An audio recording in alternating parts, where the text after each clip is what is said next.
Hello, and welcome back to another episode of Once Upon a Witchlight. As always, we would really appreciate it if you would like this video, subscribe to our channel, and check the bell so you never miss an episode. And while you're doing that, we're going to read some comments from episode 40 of Once Upon a Witchlight, of which I will have zero context. Quote, "Well, shucks howdy. Nice job, little green." I hope I did the accent right. Thinking about how big some buckets are, I believe that Twig chugged more than her body size in shroom alcohol.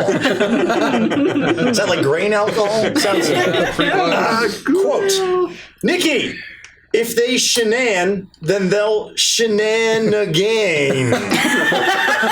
I hope my delivery was okay. I love that. That's really funny. Quote, "Within the first 15 minutes, this might be murder hobo-y, but we're gonna be a good time." And then 5, "The Necronom Nom Nom has written instructions on summoning, milking, and cooking the Beazleberry." So, leave a comment, and maybe you'll be included next time. Also, be sure to check out our Patreon and our merch shop. We appreciate all of the support, and thank you for watching. Thank you. Thank you. Thank you. Roll that beautiful beam footage, Rich.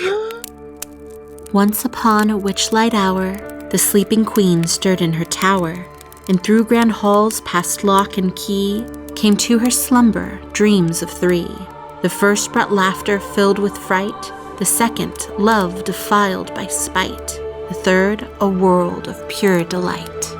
She welcomed these, they were her own, but soon from porcelain lips a groan, her silvery dreamscape now forsaken, to pain from which she'd not awaken. Something blighted had come hither, foul as nightshade creeping thither, from yon the grave-like curse did wither. The little prince wept in his spire, his wounded heart had one desire, a ballad from the dreaming queen could turn his maelstrom mind serene. He vowed her rescue, speech sincere, but toys would be his shield and spear, and so he scoured for 1 full year. In springtime wreathed in parenthood, the prince first found a toy of wood, a doll set, beasts and wild things, but listen close and each one sings, a song of child, owl and bear, a song that calls the spirits there, a song for monsters with much hair. When summer heat steamed like a kettle, the prince then found a toy of metal, a rocking horse with ashen mane, around its neck was draped a chain. Its horn and eyes and nose shoot flame, with mighty hooves and sturdy frame, no better steed one could proclaim. He searched from autumn's harvest throne, the prince then found a toy of bone, lettered blocks stacked to the sky, when turned to words could only lie. Deceit known to the hounds of hell makes for a potent hex or spell, of souls, of sin, of Shadowfell. Through winter's chill from peak to pass, the prince then found a toy of glass, marble spun in measured motion, like careful thought or certain notion, each glinting cat's eye seeing all, from stars beyond the cosmic sprawl, to inner strength and mind's recall. When season stopped, the final day, at last the prince found halves of clay. He shed a tear. This would not do. His favorite toy was split in 2. It stank and had a horrid face, but in his heart held special place. Through toil this crack he would erase. The day has come, no time for rest. The fateful toys placed in a chest, with stripes of white and stripes of red, just like a big top by his bed. The little prince prepares a flower for either outcome, sweet or sour, and makes a wish for love, for power. Once upon a witchlight hour.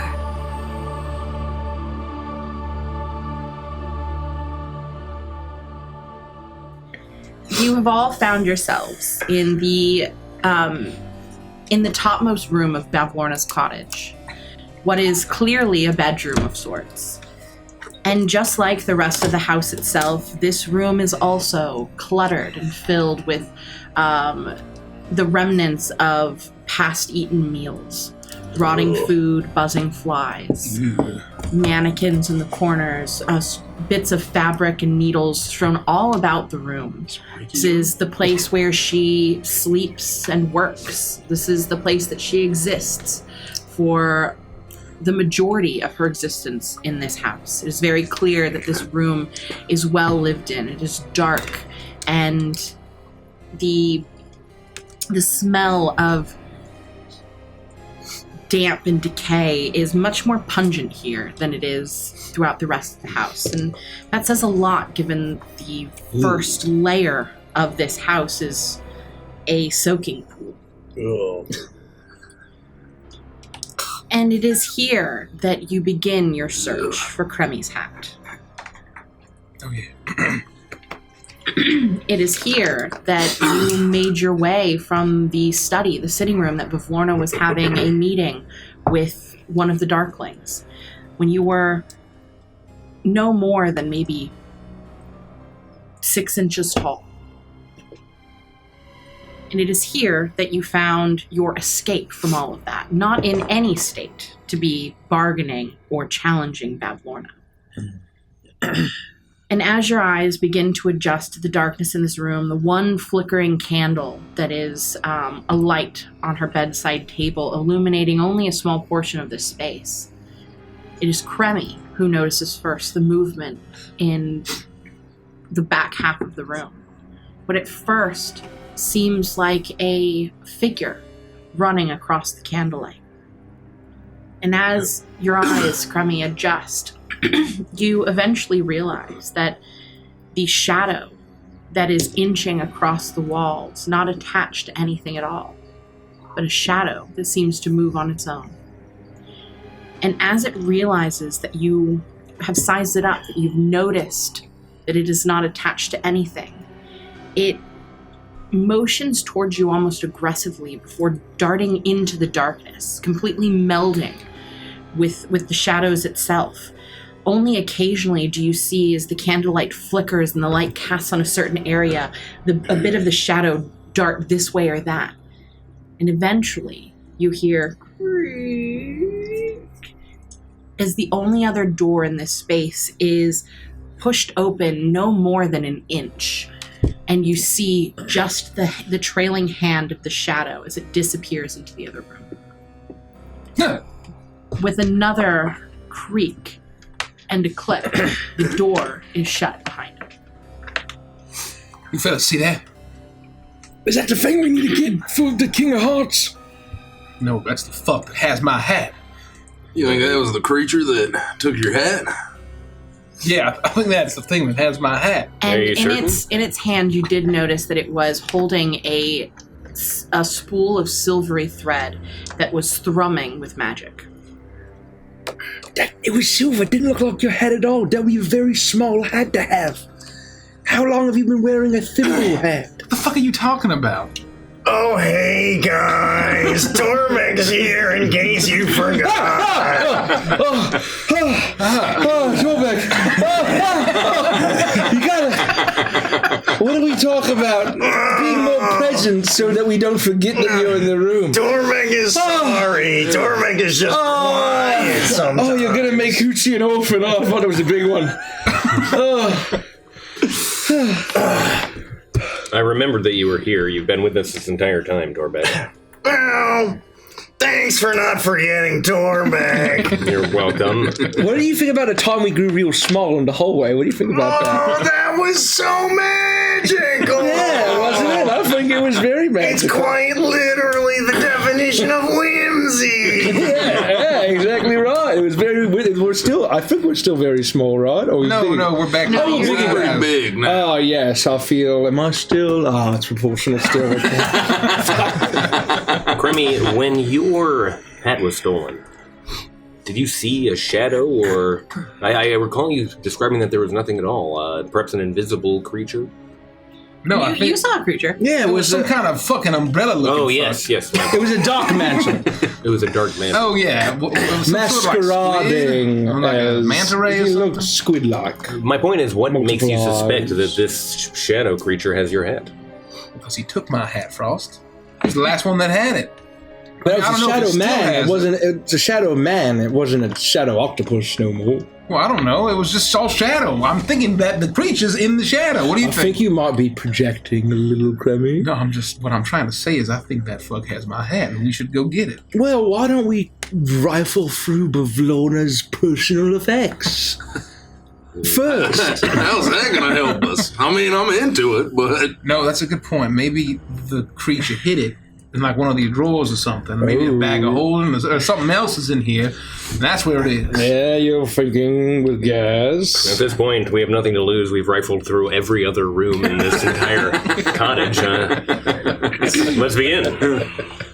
Oh, maybe we can find one of those little fuckers. And we can kill the next one we find. Perhaps. You look around the room, and I'll describe it again as one of you wasn't present at the time, and it's been a week. You look around the room. A ball of light bobs above the rafters, casting shadows over this room, in which the owner's messy habits are on full display. Rumpled and moldering rugs share floor space with food scraps, stacks of dirty dishes, and tipped-over clay pots whose plants have long since died. A bed that occupies one corner of the room is a pile of straw in place of the mattress. In the opposite corner stands a squat chest of drawers with a watering can resting atop it. The only other furnishing of note is a stocky wooden chest with a sturdy iron padlock. It sits in another corner between two closed doors. What is the padlock locking? The chest. The chest. iron chest, And I or guess sturdy with chest. the light here, I guess you can see the other door. I assumed it was hitting, but you can see there are two doors, not just one. Well, I can check out this mattress. There may be something inside. That's a very common hiding place. You mean the pile of filthy straw? Is that a mattress from where you come from? I assume this is where Babylorna sleeps. I'm just using a term for it for lack of any other. just don't use your normal hands, man. Use your mind hand. You don't know what she gets up to. Yeah, good idea. Plus, That was my plan exactly. To Frost's point, that pile of straw looks like Egyptian cotton compared to Torbeck's bed.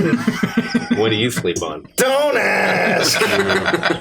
Well, now I'm curious. We don't have time for this. Well, you brought it up, man. Torbeck immediately, to avoid conversation, like look around the room to find something that he can go like investigate to just get away from the topic at hand. Roll an investigation check. I will also mind hand the straw mattress. I got a 9.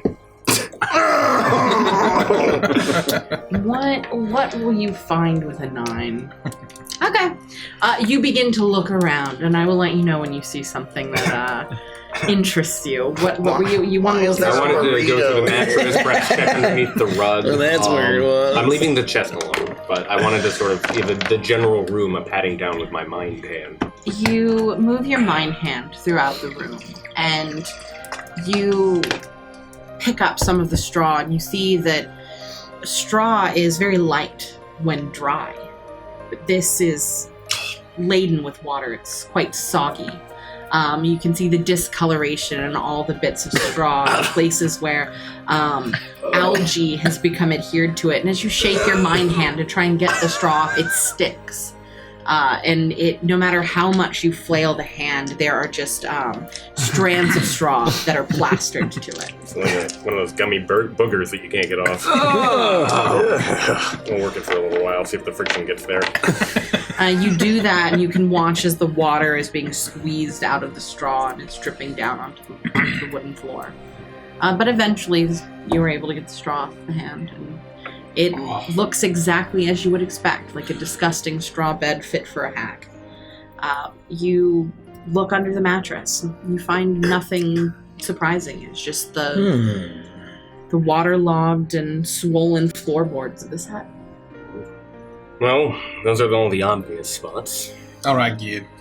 Check the chest. All right, check the chest. All right.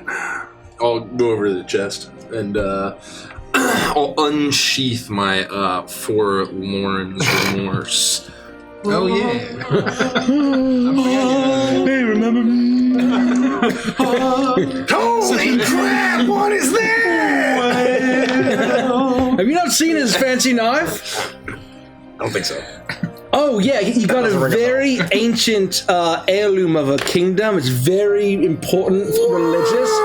He uses it for picking locks and a charcuterie board. Yeah, well, technically I use it for picking locks. Grammy's used it for charcuterie. That's true. It's nice to share. For Dormac to be jealous of Gideon. Oh, well, yeah, I mean, it's a finesse tool, so you can borrow it sometime. Can Dormac just see? No, I'm using it right now, man. Stay over there. Wants to see. Hey, get away from me with those things, man. Come on, we gotta open this up. You make your way towards the chest, Oh, and you notice that though it is old, like most of the things in here, it seems to be significantly more well kept than everything else. The padlock chest has clawed iron feet, and you can see that the initials BB are carved directly into the lock itself in a very ornate scroll.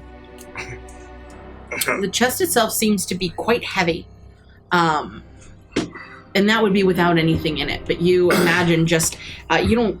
Yeah, we'll say you pick it up. You pick it up and feel it, and you can hear that there are things in here. It is. Get my hat.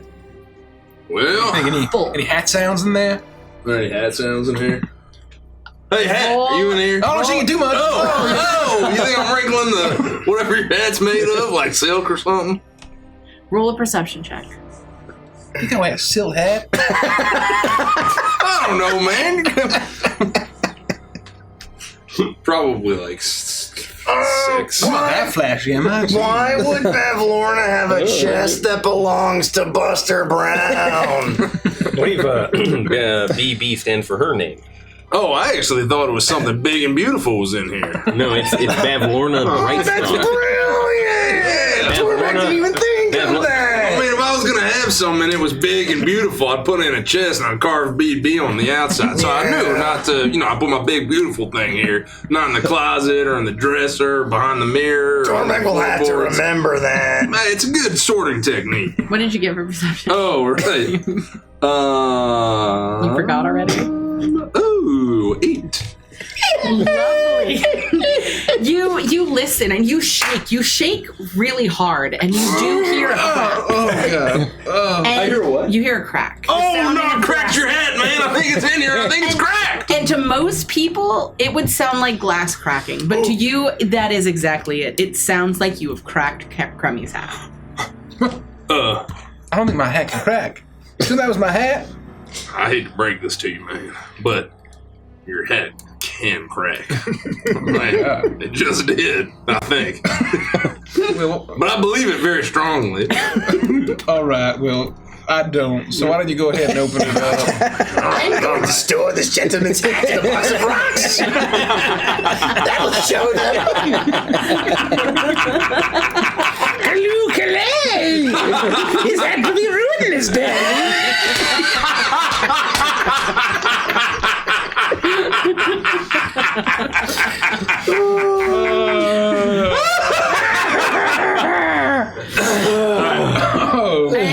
Just a little bit of finesse will get this right open. And as I go to just plunge the knife into the lock, I spin it around my hand and bash the pommel into the iron lock and attempt to knock it straight open. Okay, I will have you roll a brute force check. Yeah, hell yeah. Athletic. Yes, an athletics check. And while this is happening, you have turned your attention away from what's happening with Gideon. Maybe it's the envy that you feel for the blade that he has that you don't. Maybe it is something else. I'll get a paper towel roll. But you decide that your attention is better used elsewhere, and you begin to make your way towards the other side of the room, where the orb of light is hanging, floating above Bavlorna's bedside table. The one flickering candle occasionally illuminating brightly and then softly, almost like it's breathing. And you make your way over to this space, and at first you notice nothing. Your attention lingers on the overturned watering can for a bit as you see that it is still filled with whatever water was in it. It's slowly leaking off the side of the bedside table. But then you look up towards the orb of light, and it's not what you'd expect. It's not similar to a lamp. The light that it gives off isn't the soft yellow light that you would expect from a flickering candle on the inside, and you see it's not attached to anything. It's hovering all on its own. The soft blue and green light that's emanating from it reminds you of something that you've seen before. In the swamps all over this place. Will-o-wisp. And though this one doesn't seem to be making any attempts to communicate with you, the more that you look at it, the longer you stretch your body to get closer to it, you see that it is very clearly a will-o-wisp. And then you hear the voices. Help us! Help us! Please, big one, help us! How far out of reach is it? I would say you could easily reach up and grab it. How can Torbeck help? And Torbeck will attempt to grab it. And you'll hear the words, "No, not that," as you grab onto the will-o-wisp. Immediately, you'll feel a pulse of lightning shoot through your body. Torbeck, don't. What's your AC? What's your AC? 17. Pretty good. I'm just instantly vaporized. There's nothing left except for the stench of burnt hair. You take 9 points of necrotic damage as 2 blasts of necrotic energy shoot throughout your body. You all immediately smell the scent of burning hair. And Torbeck scream as you turn towards him, and you can see little pops of what look like ghostly lightning that are popping all over his hair as the necrotic electricity is just transferred throughout his body. You instinctively let go of this will-o-wisp, and it floats back up towards the ceiling. It says nothing to you, and it makes no motion to come towards you. But you can still see that it is thrumming and charged with this necrotic energy. Torbeck, are you okay? Oh my god! Sweet baloney! You smell even worse than normal, Torbeck. Oh, man. The light was asking for help. Torbeck was just trying to help. You just touched it?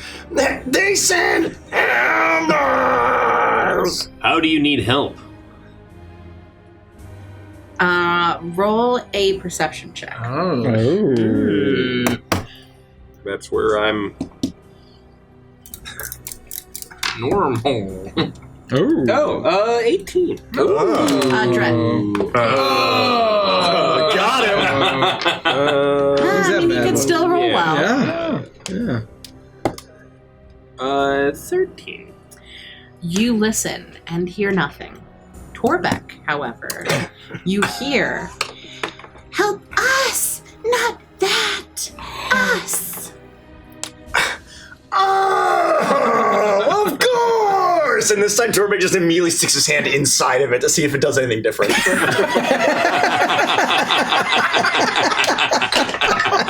Torbeck, don't. 20.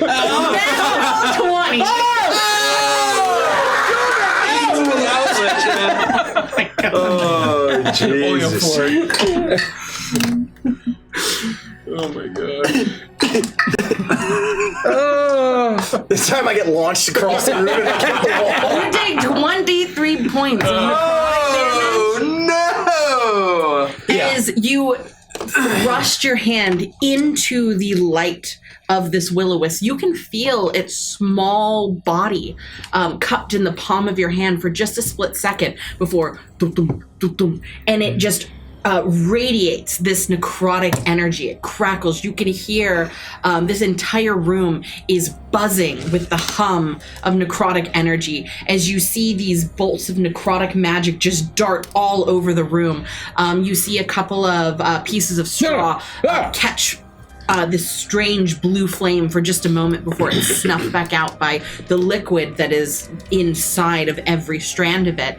And Torbeck is just shaking and shaking as his entire body. Think of the cartoons when someone's electrocuted. You see, Yeah, you like see their Marv from skeleton. Home Alone. That is exactly what this looks like as you watch as Torbeck pulse after pulse after pulse is shocked by necrotic magic. Oh, hey, what the fuck did I say about critical thinking skills, guys? He dead.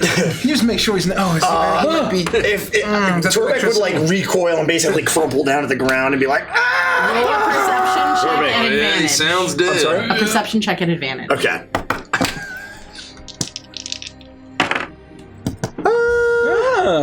19. Oh.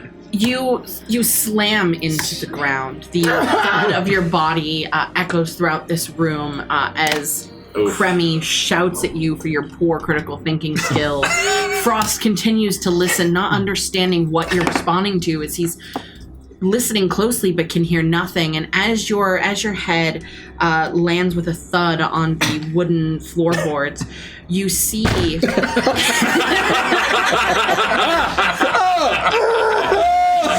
Every wound that Torbeck has ever suffered is reopened. Emotionally. It's like scurvy. It's like scurvy. It's like scurvy. Meanwhile, downstairs, you're like, what the fuck is happening up there?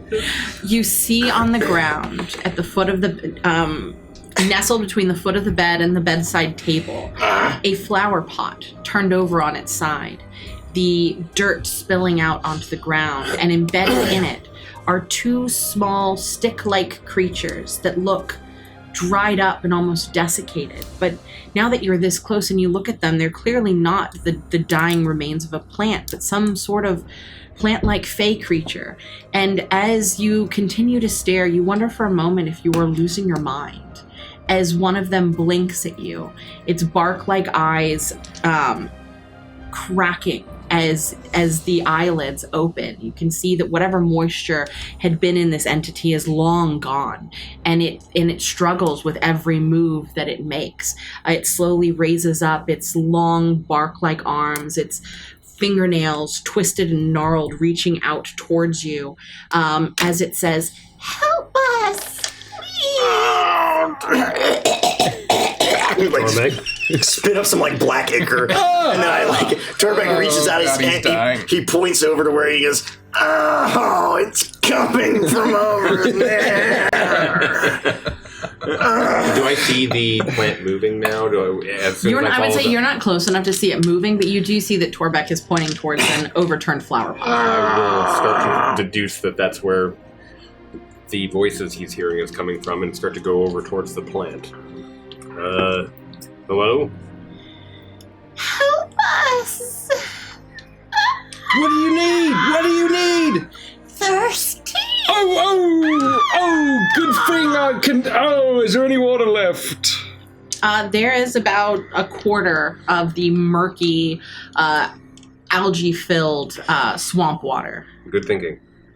Are you guys fine with this? Or Don't even matter. We all have water. she couldn't get Fiji water? Unbelievable. Okay, we do have water on our packs. See how adventurous. See how adventurous? See my... Feet ahead, bro. I have this helpful dagger. Me too. Me too. That's weird. Okay, little fellas, drink up, drink up. I will pour what water I have. You turn the plant, the flower pot, right side up and place it onto the bedside table, and they attempt to right themselves. One of them is clearly too dried out to even move its lips. The other one is trying to hold it up in the flower pot as best she can. As you pour the water into the pot, you immediately watch as the soil starts to turn into a murky sludge as the water is filling it, and you see the mouth of the one that's speaking to you begin to lap up any water that's spilling over them, and eventually her movement starts to become more accurate and seems to come more easily to her as she begins to fill water up in her hand and try and feed it to her flower pot friend. And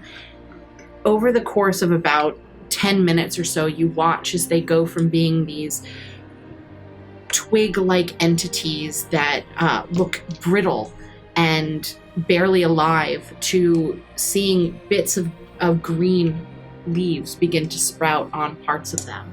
And on her, at the top of her head, a large pink and yellow flower begins to start to bloom. And they continue to drink down the water, too excited to say anything to you as you just watch in surprise at this thing. And as she finishes, she holds the other one in her arms, and it's clear that this one is still very weak as it rests its head in the crook of her arm, and it looks up at her with loving eyes. And she pets the leaves on its hair. It's gonna be okay. I promise we're gonna be all right. Our new friends helped us. Thank you. It's gonna be okay. Oh, Tobek's fine. He's fine. Don't worry about him. I'll have a tear coming down my face. If I get the sense that these are plant creatures and like Druidcraft can make like a flower bloom, so I will basically try to use Druidcraft to try to help the one. Channel the monstrous primal spirits and kind of channel it into the one that's really struggling in order to help it bloom and wake up a little bit. I would say it's not a healing spell, but the nature of your magics, you channel your druidic abilities into the soil at their feet, and you immediately see the color returning to the bark. What had been a pale beige is now turning into a nice oaky brown. Leaves are sprouting all over these small twig-like creatures, and where had just been these almost insect-like fey creatures now are lush and beautiful plant-like fey. And they both look healthy, though the one is still clearly exhausted. And I will say, you imagine he will be fine. But for now, he's not going to speak to you, okay? So, stop trying to talk. No, rest. Don't say a word. All right. Oh, here's some lip balm. They're cute and all, but what's in the fucking chest, kid? I don't know. I've been trying to open it for 15 minutes. Hit it harder, kid. Open the chest. Damn it. I mean, this is one hell of an iron lock. Try putting the blade between the lid and the actual base of the chest and twist. What the hell is that going to do, man? It's locked shut with this stupid big bad lock. Perhaps you could leverage it in, basic lever action. Basic While lever action. the three of you are assisting these plant-like entities, the two of you are trying to get into the chest. What did you roll? 23. Ooh. Dread. Got him. Oh, that's a 1. Nice. Still, it's a natural 1. Plus what? Plus what? 8. An 8? Yeah. You break the lock. But not in a way that helps you in any way. This is so classic. Oh my god. Damn it, I just chipped the bottom off the lock, stupid thing. You place the knife in, and it's very clear that when you twist, this metal was much softer than you had expected it to be. This is a high quality ornate metal. It has been refined, it is thin, it is filigreed, and because of that, the twist that you do causes it all to smash up together, and you see that bits of the metal are actually piercing into the wood and keeping it closed, even more than the lock had on its own. Well, damn it, it's filigreed. Right? I don't think we're getting into it. What does that have anything to do with anything? I don't know, I think she just put all the stuff in here that she didn't want to share with anyone, and it's filled with greed. And now we can't even pick the lock.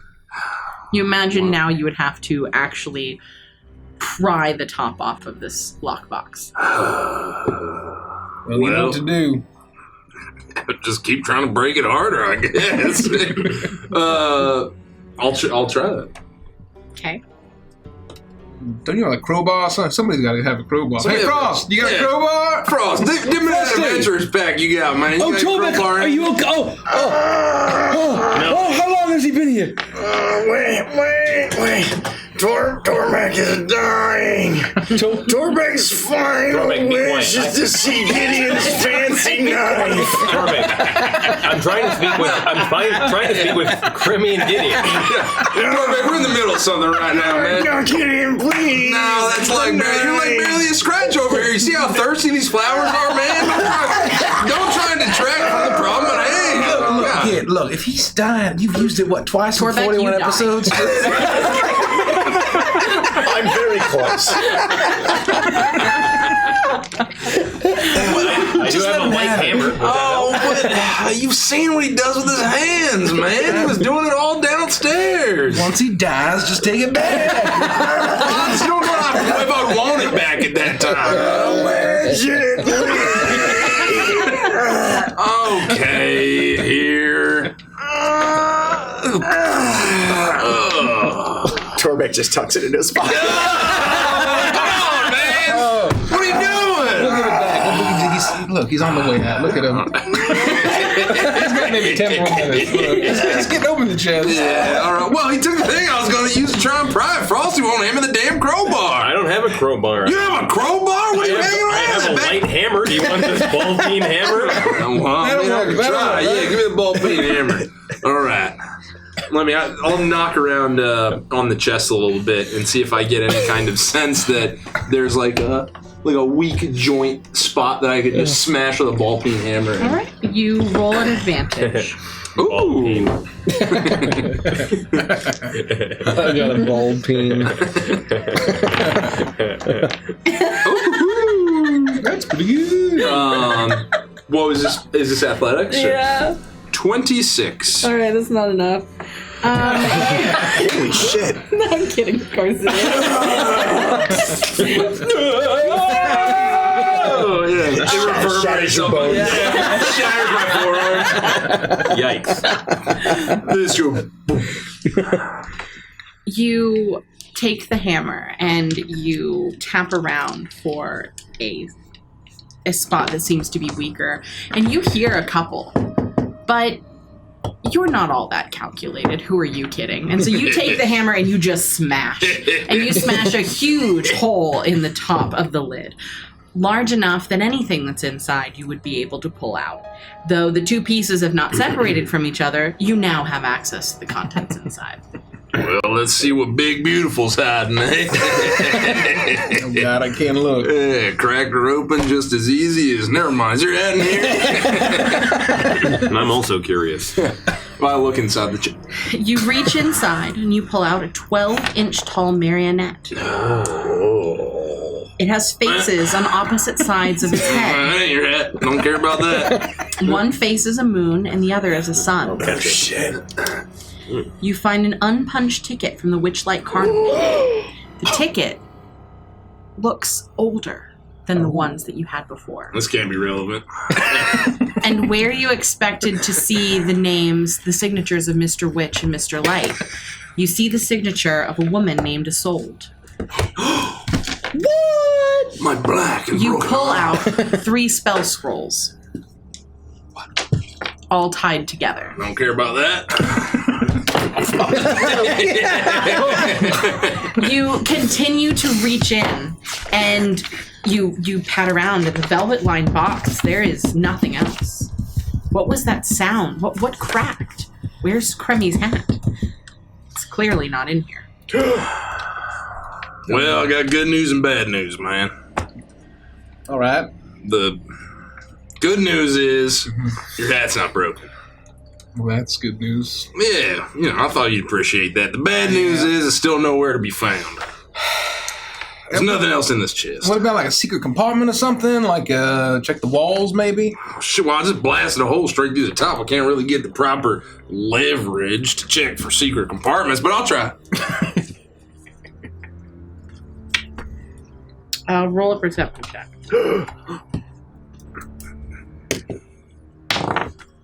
That's pretty good. 22. Chest You feel is my around bitch. for. What did you say? I think I'm so sorry. Please don't hurt me. Nothing. No, I'm sorry. Please don't hurt me. Please don't hurt me. Please don't chastise me. You should say crippled me. Gideon's in trouble. I have a carbon number B right on the front of this once I'm done with it.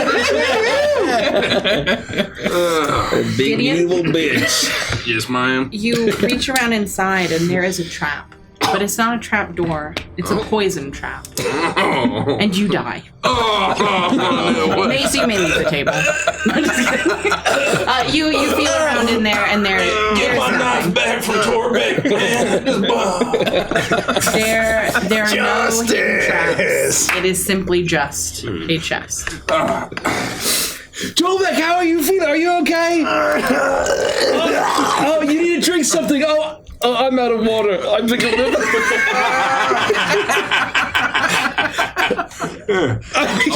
I'm looking. Oh, you gonna let this happen? Just drink up. No, it's not. You begin to drink it down. The water is chunky and pungent. It is. Just like Torbeck's used. It's salty. Spring back up in full health. Just like Mama used to make it. It is salty, and the algae causes it to slide down your throat in almost like amorphous globules. But you like it enough that you feel no longer parched. Oh, mild pleasant. That did nothing. Surely, you have some sort of way to wrap yourself up with some like bandages. And stand up is. You have bandaged goose lightning before, Frost. You know, I have some bandages if you want. You ever bandaged regular lightning before? And that's usually what we do for an hour in order to heal up. I'll try to like slowly get up. I'll take my time. No, you're good. And like prop myself up and try to get up. But I'm still very clearly extremely wounded. Thank you for helping us. Of course, Torbeck's here to help. Tolbeck, you did it. You helped them. Yeah, it wasn't until the second time that Torbeck realized the voices weren't coming from the light, but over there. Warn you. Torbeck's a little slow on the uptake sometimes. Oh man, if you hadn't. Like you feel so good. Here. And you see as she concentrates really, really hard, and in her two bark-like hands, you immediately see two beautiful magenta-like berries appear in either. Who are you? I'll like quickly like hobble over and like my one foot is all fucked up and I'm like dragging it. And I'll very gently pick up one berry in each hand between my gross long fingers. You rip them off of her hand. They are part of her. Torbeck is now very conflicted. No, it's how it works. It's okay.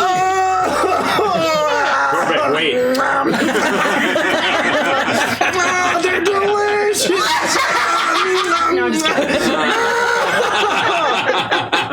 No, you do eat both of them, and they function like good berries, but at double the strength. Oh. What is that? How much is that? What is that? That's 4 healing points. So, wait, total? Yeah. Yes.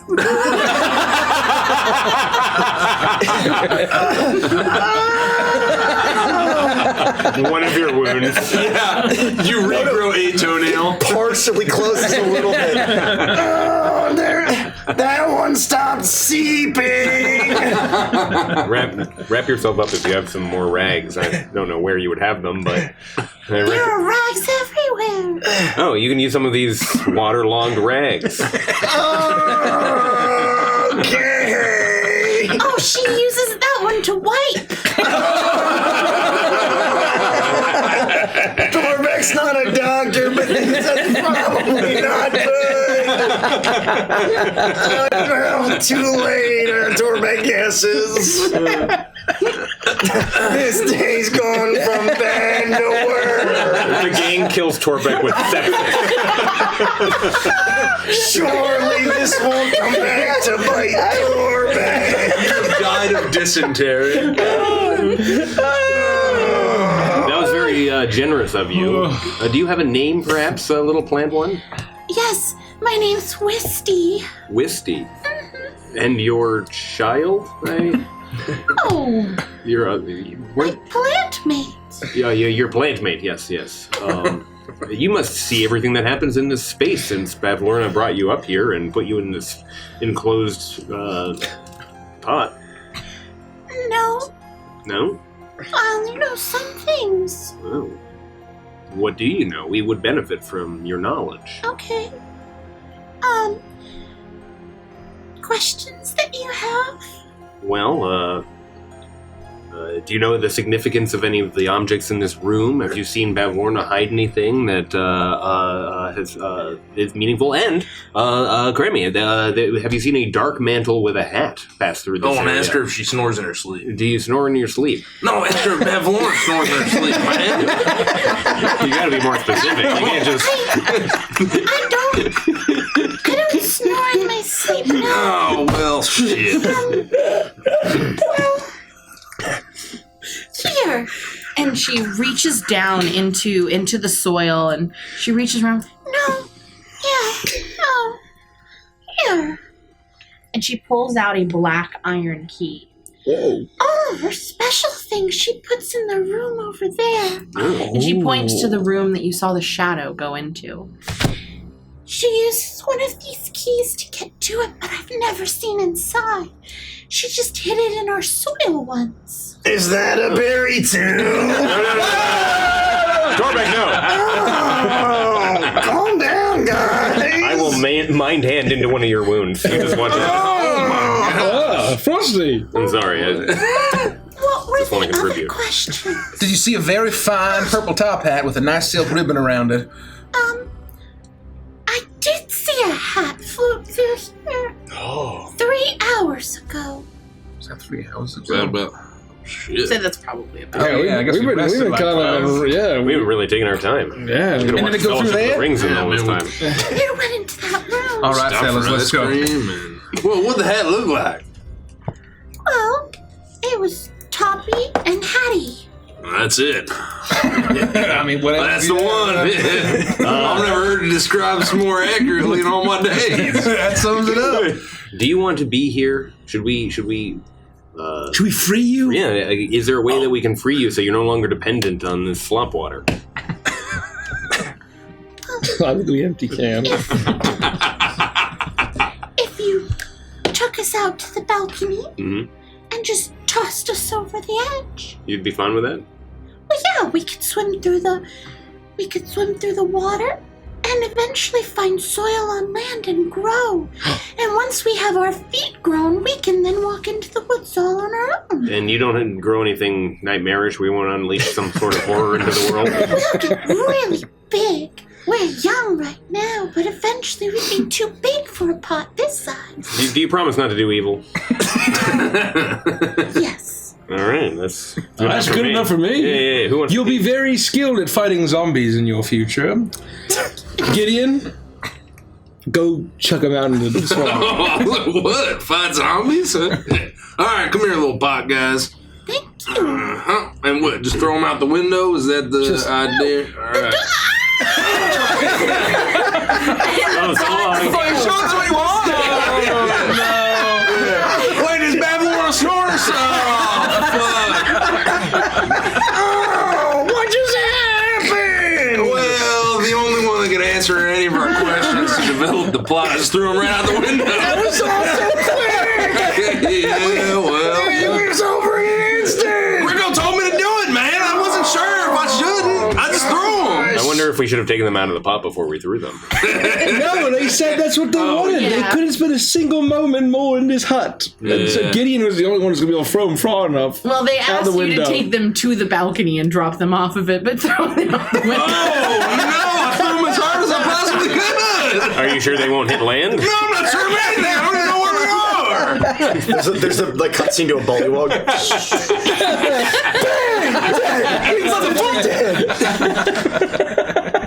Did I do that? It's the classic meatball situation. infection all over again. Fucking allergies. Yeah, if you hit another clown, It's a bully one clown. Poor Jester. You know what? Yeah, actually, 15 minutes later. This flower pot is going terminal hole off. 15 minutes later, through the air, down by the tilted gazebo, the court jester is dancing a jig for everyone watching. The orchestra or the harp player is playing a lulling tune as the gentry of Downfall are enjoying a nice summer afternoon. When all of a sudden, the sound of gets louder and louder and louder, and everyone starts to look up and look around as the pot spins through the air. The plant-like fey creatures are thrown from the pot and luckily land with a soft splash into the pond next to the gazebo. However, the pot is hurling through the air. Everybody looks and they begin to call out. Quickly, the guards grab the king and move him out of the gazebo. The court jester is standing there, miming and not sure what to do. He doesn't want to breaks the sound barrier. He doesn't want to incur the ire of the king should he stop performing in front of everybody. As someone lets out a loud scream, he turns to see what's happening. As the ceramic pot hits him square in the face with a loud crack, and the screams from the gentry as blood pours down his face. The curtain closes and the scene fades to black. There's a mournful tune coming from the harp as the gentry watch on in horror as the court jester is dead. they all just As he succumbs to his allergy to ceramics. His head went like an overripe Listen, melon. the gentry below have noticed our noble act and are celebrating with the jaunty tune. We've done very well today, lads. One positive thing we did where no harm came of it. Well, that was a pretty great idea. Things are working out. See, this is the way I prefer quests. We help immediately, and we don't have to revisit it 40 episodes later. Yeah, we don't backtrack. Yeah, we just solve the problem right away. That's the way to do Yeah, it. it's definitely not going to have any repercussions. No whatsoever. haunting whatsoever. Let me see that ticket. Oh yes. Oh, I just kind of threw he threw it behind you. Whoever was catching it might have it. This ticket is a different. It looks similar but different. And rather than being signed by Mr. Witch and Mr. Light, it just tells us that this is an old ticket. What? Give me that. It's an old ticket. It must be. It's expired. Where you seeing that? It's old. Right there, where the signature is. I think what he's saying is that he can deduce that it's old because of the signature that's on it. Yeah, see, it says "is old." There it is. There it is. Took me a minute. You got it. I didn't get it. What? I didn't have that. The name written on it is he's old. Nope. Oh, my black and broken heart. We were beautiful once. I also found this marionette doll. This is a name, Grio. What? And on our tickets, it said Mr. Witch and Mr. Light. You know what this means? Torbeck has his ticket to compare. What does it mean? This is ammo for blackmail. We gotta find his old and see what kind of dirty deal they did to her, and maybe we can get her on our side. And we can get a one-up on those fellas. Oh, wait, isn't she from the spooky place? No, she's from the Feywild, and they swapped. Oh, that's right. But isn't she trapped in the spooky place now, I though? think she is. Doesn't mean we can't find her. I'm gonna hold on to this. Good find. Her name is Old? It's old. That's a very unflattering name. It's like an old-timey name. What do you say? Oh, my name is Young. She must have been a very ugly baby. Hey! Oh, we're doing a lot of good. This is much harder to do than it looks. Oh, does that kind of looks... Oh, you guys didn't see. Did you guys see with that little fucker? There was another fucker. Does it look similar to the little fucker that took Hootsie, the moon mask? Oh, it doesn't. Okay, never mind. There's a similar moon motif, and I'm projecting. It occurs to me that these were locked into a chest. I mean, these seem pretty common items. A few spell scrolls, I assume. A ticket. Perhaps these have some significance or are part of a larger plot. Oh, what if that little guy was in the box because he could get up and run away? That would be horrifying. That is horrifying. Oh. Like maybe... Well, let me take a look at these while you figure that out. I'm going to open the 3 spell scrolls. You look at the spell scrolls, and they are 3 scrolls of Identify. Oh. They're all the same spell. Frost, can you use Identify? That's a good question. I don't think I have that on my spell list. The good Baron hasn't blessed me with that let's see spell where yet. it's from. It's giving me a reminderance of someone I think was Scabrifer or Endelin. One was a little fucker and a pig. Can I doink?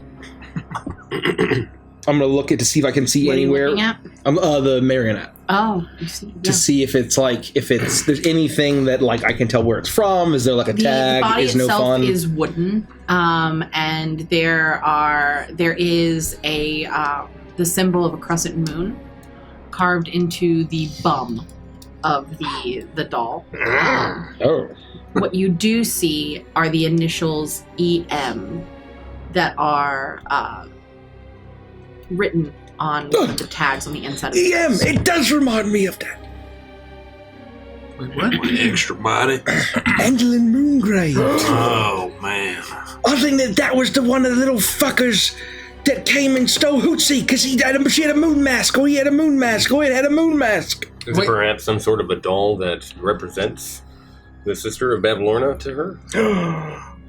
Does it look like one of these 2 dolls that I have from downstairs? Of the sisters? No, it doesn't. Well, maybe it's, I guess, property of hers. I mean, that might come in handy. Oh, what if we think it's spying? Well, why would she put something that could spy in here and then itch extra mighty into it? The EM, I believe, stands for her name. Well, you can't prove that. No, but neither can you prove that. Yeah, well, mine's just as likely as yours, is all I'm saying. I find that unlikely. Well, it's just hurtful, so... Also, to answer your question, Grimmy, no. I'd have to be a bard, a wizard, an artificer, or 2 very specific subclasses of cleric in order to understand what's on those scrolls. Knowledge domain and forge domain, huh? Oh, yeah. While we're on the topic of identifying, Torbeck has recently come into possession of a new knife and would like to know what it does. Hey, So hey, keep get that in that back, mind, all right? Mr. Grammy. I'm gonna let you hold it while you were dying, all right? You Hold know, what? at least 2... All right, You got him there, Tolbeck. Yeah, what are you talking You didn't die, so give it back. Give what back? It was your dying wish to get that knife. You ain't dead. What knife? The knife that Gig gave you. We're gonna have a nice I didn't fight. give it to him. I just let him hold it because he said he was dying, and you told me I shouldn't let him die without him holding it once. Now he's got it in his pants. He knows I'm not going to go for it. Torbeck? You don't even know what's down there, man. Wait, Yes, Twig. Torbeck, what were the exact words he said to you when he handed it to you? Torbeck doesn't remember. Okay. Torbeck was very close and is still close to death and can't really remember. Gideon, what were the exact words you said to I don't Torbeck? know. I think I said, well, you're probably going to die, so here, try and hold it once from a certain point of view. You know? I don't think I said that. I think I said that. I don't think it was. Wait, Gideon, did you say from a certain point of view? I think maybe that's exactly what I said. No. Oh, by decree of the rule of no takesies backsies, Gideon, Torbeck is rightful owner of the knife. That's not how that works. That's not a thing. It is a thing. No, The Gideon's the rule, rightful rule number 2 is no takesies backsies, And right of conquest. That's why Torbeck has the scarf of the rabbit what he killed. And I thought rule number 2 was like be hospitable, and that's Rule why we number had to 2 eat was you spaghetti must with not steal snakes. from a friend, an enemy, or a stranger. Oh. Torbeck didn't steal anything from... Torbeck doesn't even know what we're talking about. You're forgetting rule number 3. When a friend, an enemy, or a stranger offers you a gift, you are obliged to accept it and offer something of comparable value. Torbeck's got No, I didn't offer him a gift. It's not a gift. I just let him own it. No, Torbeck's got something. you got nothing of comparable value. It was never stated that it was a gift. He just said, here, take it. To be fair, it exchanged hands. What the hell does that mean? According to goblinoid law, as soon as it changes hands, the property, the right of ownership transfers. Snarled that. In the first rule in Goblin laws, that all Goblin laws are relevant and made up. Well, from a certain point of view. There's that college degree coming back in. Well, Torbeck just feels guilty now. Here you go, get it. No, you look sad and gross now. Now it's uncomfortable. I hate this room. I kick the door that's locked. I forget about the key. I kick the door that's locked as hard as I humanly can. And by humanly, I mean a fruity. What door that's locked? The door that's locked. That maybe it was locked by the key that Frost has, but I just kick it as hard There as was I no can. locked door. Oh. You're referring to the shadow door or the shadow door. Oh, Where the top you is. kick it and it flies off the hinges. The hinges are rusty and old, and there's no lock on this door. And you watch as the door flies directly into the room and smashes against the wall opposite.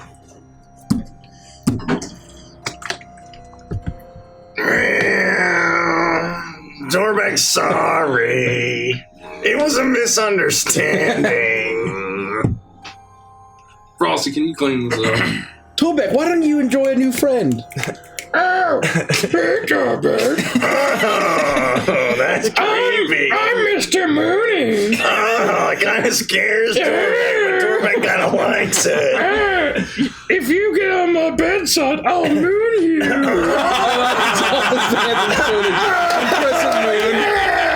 a good one, Grio. Yeah, Torbeck gets it. Mr. Mooney. How are you doing? Torbeck can do that too.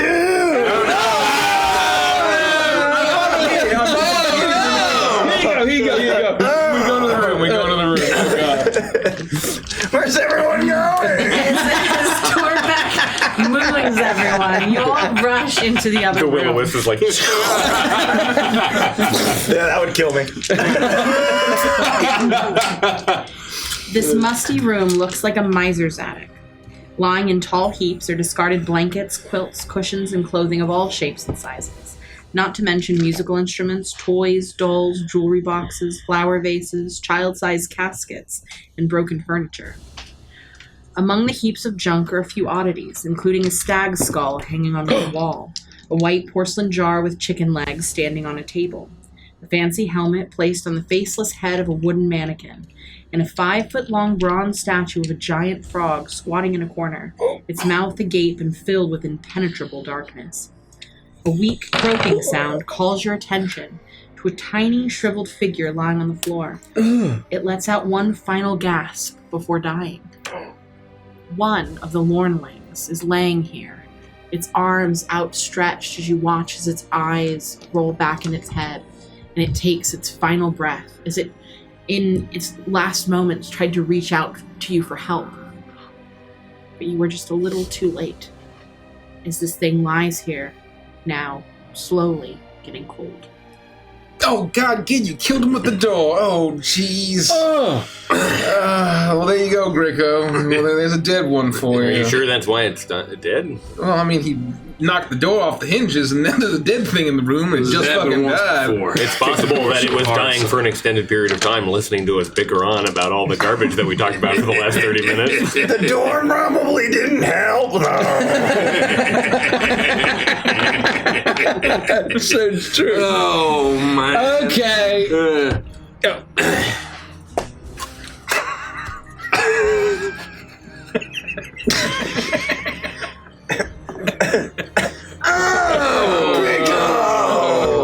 Open the pot. Oh, really? Are you? Oh, it's a little on the rim. You know what? I got it. Let me use my hand. It's with the friends. Oh, stuff it in, man. I'm stuffing it in. Oh, God, that's sick. The two littlings that were in there scream and panic as they try and climb out of this pot as the lid This is your future. This is your future, you little fucks. You shove them back in with the body of their dead friend and eventually replace the lid on top. You can hear the sounds of them banging on the inside. Oh, that's barbaric. I mean, banging on the That's a weird thing to turn around. Have nightmares ever again. Well, I'm not sure why we decided to do that. Dorvac means like, yeah, something you can't come back from. We can't undo that. Well, I should have thought about that before they decided to be little fuckers. Oh! Never forget that these guys kidnapped Hootsie. Never forget. That's fair. Dorvac hasn't forgotten. Just one of them, though, right? There was a couple or something. One of them, all of them, you know, they're interchangeable. They're all the same. Maybe it could be tribute to old Bloody Toes. That's what I mean. That's what I'm saying. No, her ask was specifically to kill one. I don't think that dead will do. Well, maybe what we can do is we'll just put it on the end of like Torbeck's fingers, and then he can kind of like. No, you're mage hand. I'll do the. I'm a great ventress. I'll throw my voice, and you just go. I'll go. I'm one of them little fuckers. Please don't step on me. All right, that's our safety net.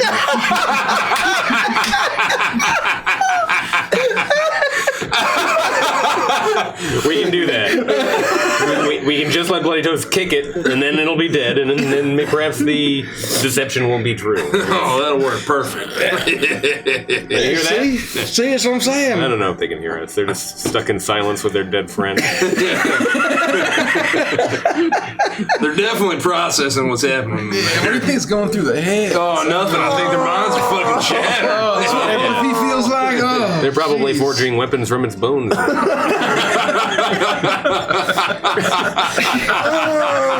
You don't think they ate him, do you? They may be We getting haven't fed him in a while. It's been 3 hours. That's about the time I started eating people, you know? Yeah, that's almost the extended edition of Fellowship of the Ring.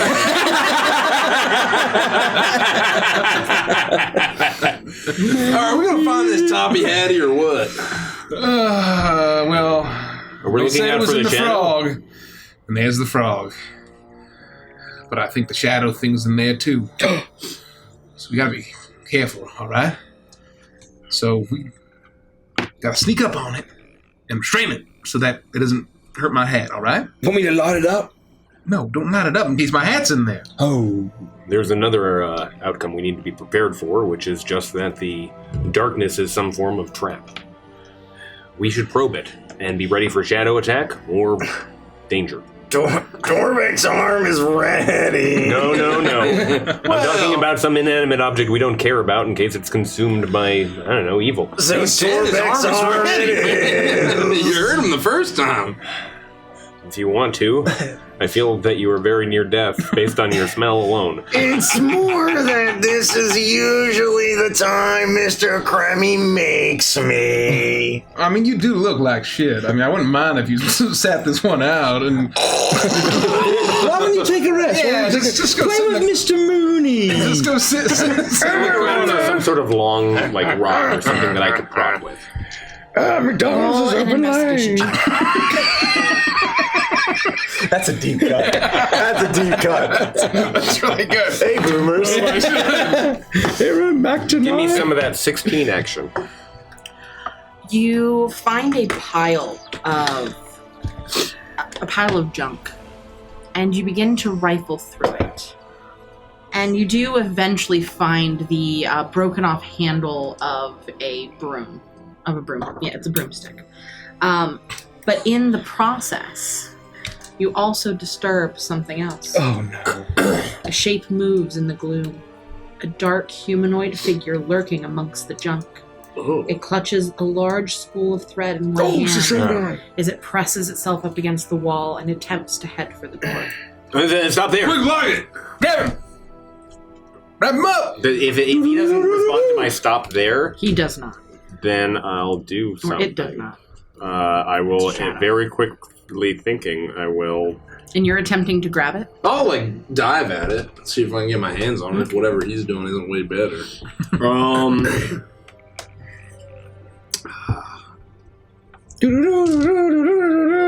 And a spirit of a giant monstrous anglerfish will appear as I cast Fairy Fire over the entire room. Cool.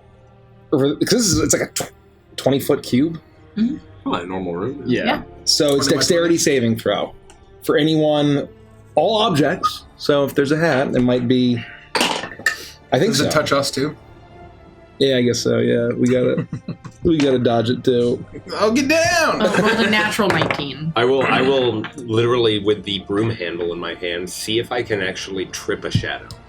That would be something. I'm either learning something or I'm tripping a shadow. I will say all of these things happen at once. You reach out with the broom handle and you attempt to trip it, and you are successful. It stumbles over the broom handle and collides into you, Gideon. You attempt to wrap your arms around it to hold it in place, but this shadow is exactly that, a shadow, and it's easily able to move out of your grasp. You are unable to grapple it or hold it in any way. As Grio essentially conjures up out of nothing this spectral anglerfish. It's the illuminated bulb protruding from its head lets out a burst of magical light throughout this space, and for a second you are able to see the form of this shadow. This is a person that you have seen before.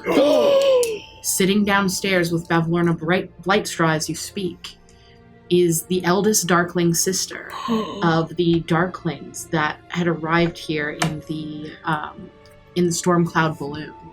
And for a moment, the shadow is an exact replica of her visage. As it shrugs off the magics of the spell, it becomes once again just a shadow on the wall. And the only thing illuminated is this magical bit of silver threaded spool. As it looks at you, and in a fit of panic, it lunges towards you. I need you all to roll for initiative. Oh! Illusion, what are you hiding?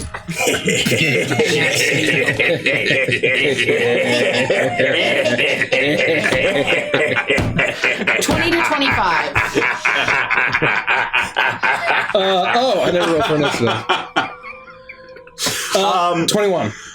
I got a 9. That was not what I asked. Sorry. Oh, what did you ask? I rescinded. I didn't get a 9.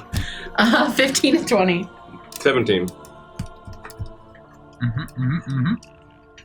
That's a jelly bean? Yeah, the jelly worm. Oh. And that's going to be the shadow. That's going to be Torb bag. Oh. Jelly worm. I forgot it. 10 to 15. 11. Okay, and then Torbeck and Gideon. What'd you get? 6. I got a 9! Together we form 96! Not You nearly as missed it. interesting as it could have been. What? You missed it. What I missed? You missed it. You missed it. Mace, you missed it. You missed it, man. You missed it. The shadow begins to grow larger as the music is gonna change, I guess. This is even a song. It's one of those Final Fantasy VII fight songs, I think. Okay, well, I can't do that, okay? Oh no, I'm messing up all the music. You'd think I would have prepared for this. Is that the Mako reactor? Is that That's Midgar. It's not a Mako That's reactor. very It's animated, definitely right? Midgar. right? Yeah. The shadow enlarges and almost looms and towers over you for just a moment before it shrinks back down into its humanoid form. And it is... Are you going to put on the battle map? Oh, I can. It'll just make it easy for me to see what's going on. Perfect. And it is... It attempts to fear you into submission with its horrific visage. But you have, at this point, engaged... You've seen things far more horrific than a wandering shadow. And you ready yourselves for battle as it shrinks back against the wall, but it is prepared to fight. Grio. I am going to use my bonus action to do as a big froggy myth. I don't know how that became my froggy myth. Does this replace your anglerfish? Oh, that was just me casting a spell. Oh, okay. That was me casting a spell. So I already used that, and so... Oh, is the Dark Mantle here too? Yes, there's a Dark Mantle underneath that helmet. Should we get a...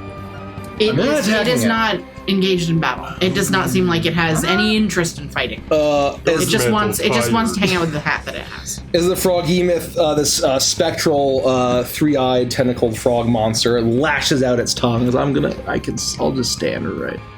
I'm gonna stand right here, and it was gonna lash. I'm going to make a spell attack. Oh yeah, I'm Taishan, I forgot. Would you care for some mind tea? That's pretty good. I get a 13. Bean juice. To hit? Yeah. That hits. Oh, I love shit. coffee. I even sent it away because I just thought there was no way that would work. Its AC is 13. That'll do What a ball. 9 points of radiant damage.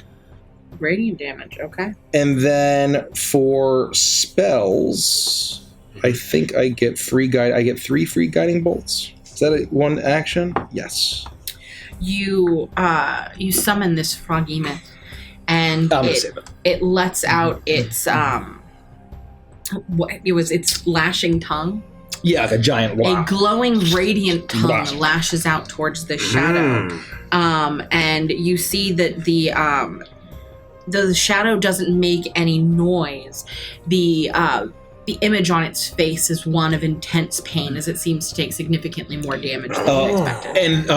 And then one of its tentacles is going to whip around and then strike as I cast Thorn Whip. That's going to be even more. That'll be a 21.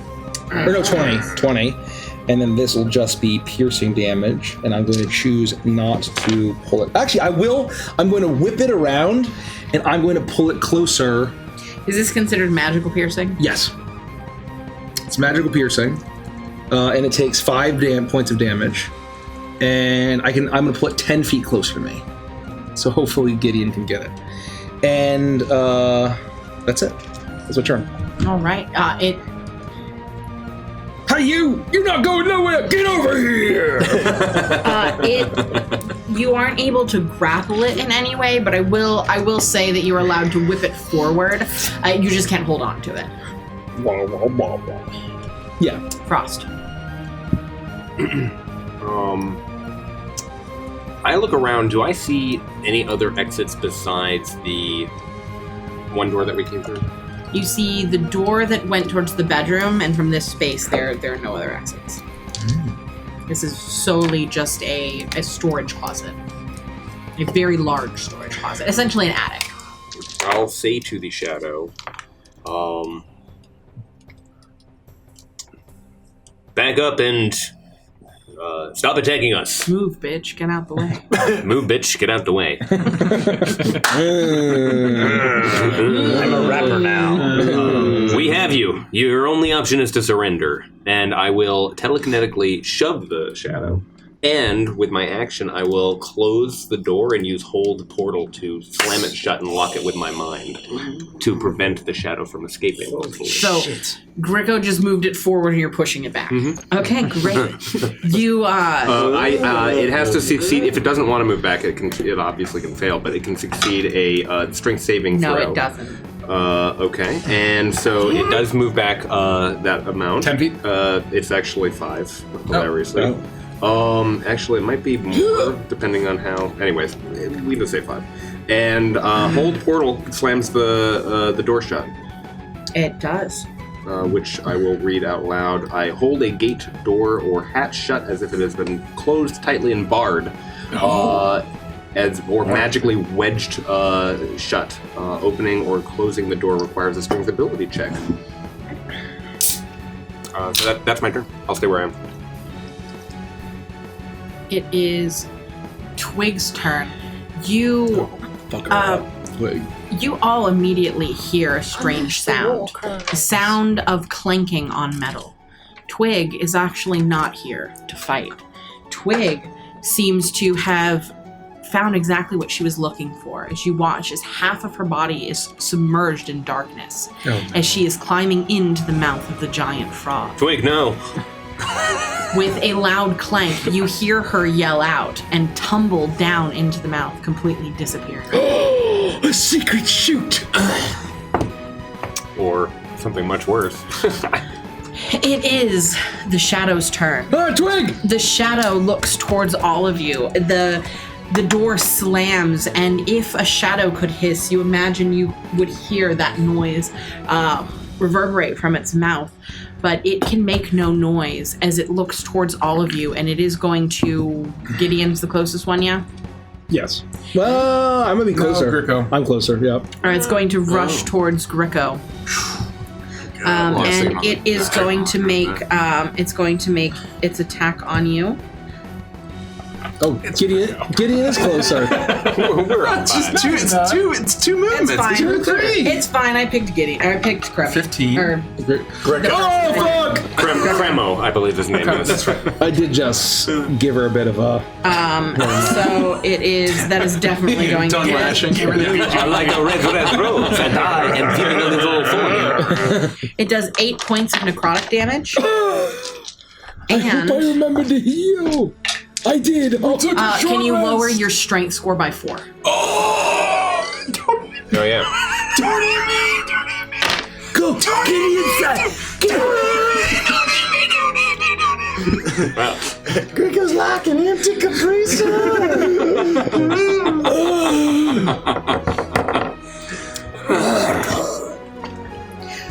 You watch as this shadow moves towards Grico. It reaches out its long, shadowy hand and grabs him by the throat, and begins to open its mouth and suck the strength out of Grico's body. Yeah, suck to hell. Jesus Christ! I'm sorry. Why can't I say the word "suck" around you? Well, I was like, fools? grab him by the throat and then open his mouth and then Suck him to hell!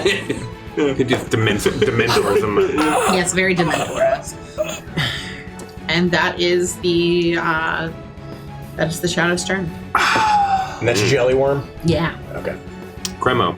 Kermie. I'm gonna turn around to see where Twig went. And oh my god! Twig! I'm gonna stick my head into the frog's mouth as deep as possible and try to yell out, Twig, do you see my hat? And just wait for a second to respond. You call out and you hear a soft whimpering sound for a quick second. Oh my and then God. nothing but silence. Oh my god. Does it sound distant? It sounded very distant. Oh my god. Oh, secret chute. But I don't know that. oh, It's a secret chute! Oh, how'd you know it? I will... Hold on. Does this person seem like a person? Ooh. It seems like a shadow.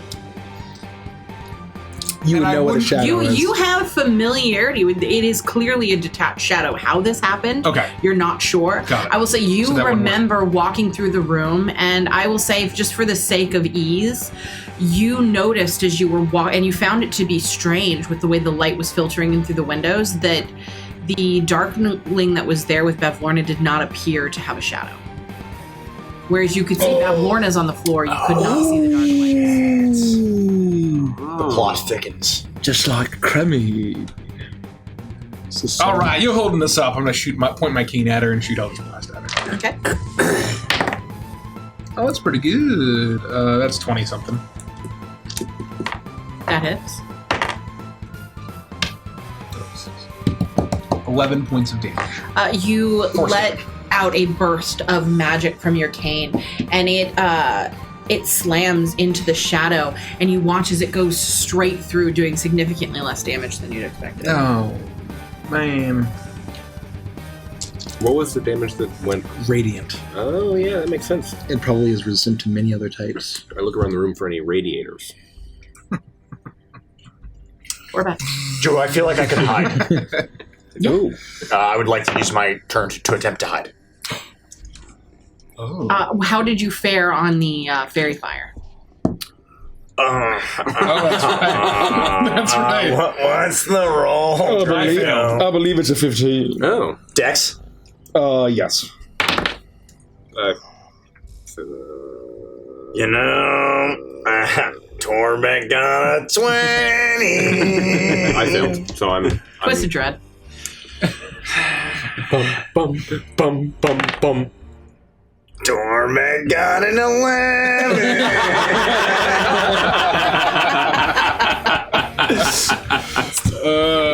Not knowing that I am fairy fired, Torbeck would still attempt to hide.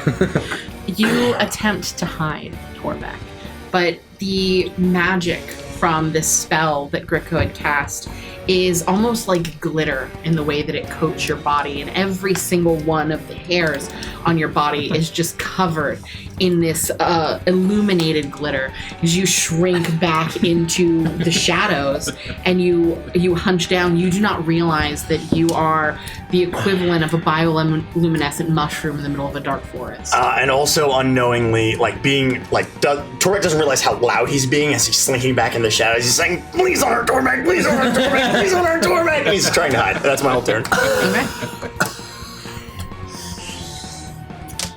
Gideon. I'll run over to the shadow.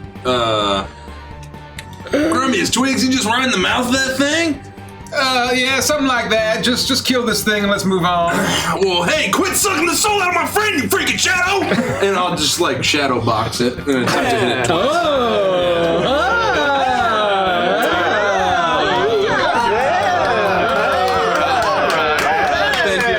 Thank you. I do roll an advantage. Very nice. 17. That hits. Nice. Is it advantage? No, I just rolled one. Oh. Because she passed, right?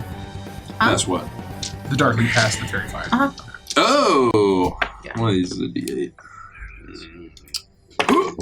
Ooh. Nice. 13 points of damage. What type of damage? I don't think it's magical, right? It's just bludgeoning? It's just bludgeoning, yeah. Yeah, bludgeoning damage.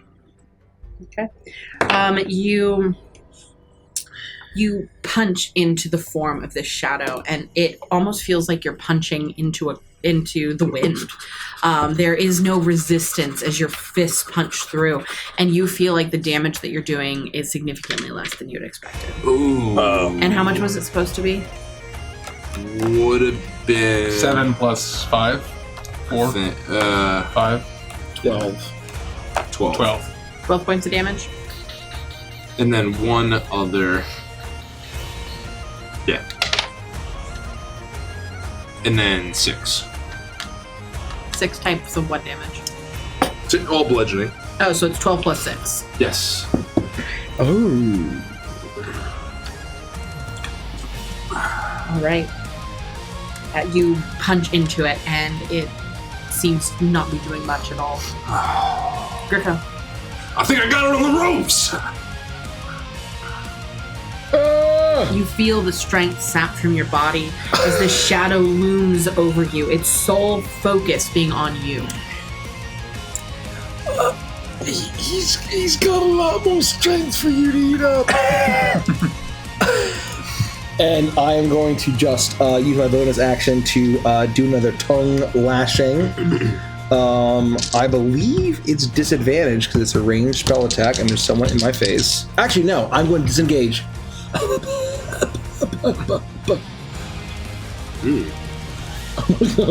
gonna see a Torquem's glowing. Go the other way. And I'm hiding behind Grennan. That's Frost. Frost. Frosty! Yes. And then I'm gonna, my frog Emeth will attempt to make a tongue lashing. And you know what, because I can do radiant damage, I'm gonna twist up. You can use your action to disengage and still attack. Bonus action. Oh, It's gotcha. my form. That'll be a 17. 7 hits? Yeah. Its AC is 13. And then radiant damage will be. That'll be 13 radiant damage. You do a significant amount of damage to this thing. And it rears back at you. Its eyes are focused on you. You seem to be its main target at this point. Frost. Am I in range? I mean, melee range? If I were to run away, it wouldn't. If you have Well, if she's range of 10, yes, but right. I thought that I was on the square closer, so that's all right. he actually knocked you forward, and I moved you back. Oh, okay. Yeah, you're there.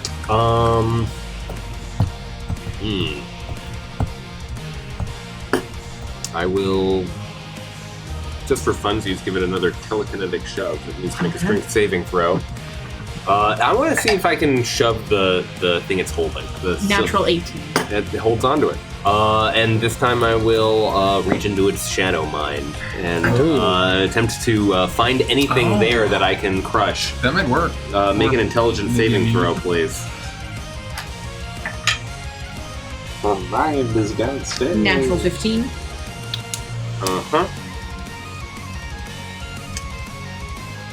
At least a level 4. Frost helps those who help themselves. No! No, I'll move over here and sort of like, you stay behind me. It's like I ate the opposite of spinach. Candy? Yeah. That cake? That'll be the end of my turn. It's jelly worm time. Pasta salad. It is its turn. It is going to rush towards Rico. And it is going to barrel straight towards Can you him. give it a Oh, that's not good. Can you opportunity attack? Oh, you can opportunity attack? If you get like 0 strength, he dies. That's what happens. Yeah. You get like it's Yeah, fucking straight up. don't let that happen. Straight up. I got it. Yeah, you can take an opportunity attack. Just kills you out. Can I only Body cells just function. melee attack for an opportunity attack? You Or can I- could grapple as your melee attack if you wanted to grapple instead. Wow. And then you get to say, how do you like them grapples? Every time. I don't know if you could grapple Shadow, but it's probably worth We've a already try. established the answer is Can no. I would like to try and grapple it as an opportunity attack, and if I could try and target my grappling towards the thread. Ooh. That's pretty good. Oh, that's good. What is it? Like It's athletics. It's a contest. 24. It's a contest, yeah. You are able to grapple onto the shadow. You grab hold of the thread, and as you hold on to it, the shadow slips from your arms. But you have the thread. The shadow barrels towards Gricko. And you find yourself in the same spot with the shadow as it looks down at you. You made me wondering how I ended up here. Natural 20! I think you're doomed, man. But I got the thread. Good luck, buddy. Is this an attack? Shucks out. 17 points of necrotic damage. Oh my god. 17. 17 points of necrotic damage, and your strength reduces by 6. Dude. Is that an attack? It's part of the attack, yeah. When he takes the damage. Just to make everyone aware, when any of your ability scores drop That's what to I thought. 0, you die. Minus. Outright. Wait, what is your strength score normally? It was minus 4 to minus 6. So you're toast, brother. So it's minus 10 right now. I am toast. Oh my god. You're lucky I didn't roll 2 boys. It's like little baby. If I can, I'd like to engage my heat gauge 2 and redirect that attack. Oh. Can you do that if you've just used your reaction to opportunity attack? If it's a I actually reaction, don't have any idea of what this is. it's probably a reaction. If I had to guess. I thought this was a cool thing to do. I would say it would use your It's a reaction. Yeah. Is that what grapple is? I got the thread, man. I take it all back. You're fucked. My flesh is literally crinkling. That's Back in bad. the freezer. This reminds me of a party, dude. Monsters. This shadow is like, how many times we have to teach you a lesson, old man? Oh god. Well, good thing we have a cleric who can res. This is gonna be fine. Grimo. Oh god. Promo. Oh, here's the thing, fellas. Yeah. I don't know what else to do besides maybe just reduce a chance to hit. But maybe just it's not gonna do much damage. You're all shadowy. Don't you have like explode shadow? I just like I can suggest something to somebody. Suggest I can it, charm fucking- somebody. I can myself go invisible. Well, that might work. If there's nothing to cast shadows, then it may die. I am going to spin my my cane around, and this sort of haunting glow will emit from it as some sort of neon glyphs will appear on the shadow, and I will cast Bane. I love that. To hopefully make her miss. She needs to make a charisma saving throw. Fails. Okay, she's banned for a minute. And what is Bane? She subtracts 1d4 from everything. Saving throws and attack rolls. And ability that's checks? Or no? And Bane. The shadow, right? no, just attacks and It's just attacks and damage. saves. Attacks and I saves. am Not literally made of shadow. You just I just wanted to see how that would work with her negative to a strength. Rico, get the fuck away from that thing. You're not looking so good. You think? A moth. Get in the frog. Whatever you do, get in the frog's mouth. Yes, you look like a Stretch Armstrong that's been put in a microwave. Hey, anyone remember Stretch Armstrong? Jesus. That's my turn. It's Robeck's turn. I will see the danger that is unfolding before me and attempt to rush to Griko's aid. I will move within 10 feet of this shadow, and I would like to attempt to use my Living Needles feature and blood curse this shadow. Okay. So if I'm able to do so, it will need to make a strength saving throw, DC 14. And if it fails, the cursed creature becomes reduced. The creature's speed is reduced to 0, and it cannot take reactions until the next turn. But I'm going to inflict damage on myself to make it last for a full minute. Which is great timing because you're full health. I'm doing this for my buddy, my goblin buddy. You feel like you are at death's door as you look towards Griko. And you make a choice. You look towards this entity that's charging at your friend, and you think of the one that resides within. And in a moment of panic, you hurt yourself to save someone that you love. And you are able to do this thing that you were unsure of. Okay. Then Torbeck's arm will do this gross undulation thing, and the fingers become these hollow needles, and he attempts to stab this shadow. I'm going to take damage regardless, but the shadow needs to make a DC strength saving throw of 14. I got a natural 18. Minus Okay. 4. Minus a d4. You guys roll it. Wait, what's your DC? It's 14, so it's meter beat. Do you want to roll this badass? It has no strength. There's no plus to its strength. Well, it's not impossible, right? Yeah. Oh, so it would. It would be. Yeah, it would be Yeah. that. I take some damage, and the needles go into this creature, but no Witchlight is pumped out, and it doesn't work. But you do damage.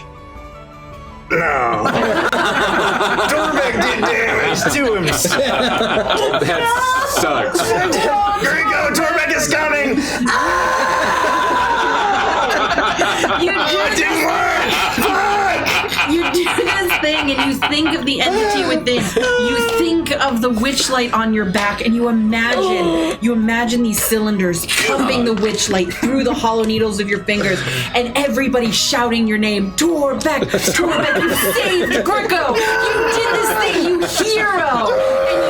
And you thrust your needles into this shadow. And you feel nothing. It's just a shadow. And you imagine the Witchlight pumping, but nothing happens and nothing comes out. Dorbeck's firing legs. As you feel the pain in your own body as you harm yourself to do absolutely nothing. You collapse to the ground. No, I'm still up. Torbeck stumbles forward onto one knee, but he's still up. Torbeck's still up. You did it, big bro. Run, Greco, it didn't work. Oh no! Shit. Torbeck is sorry.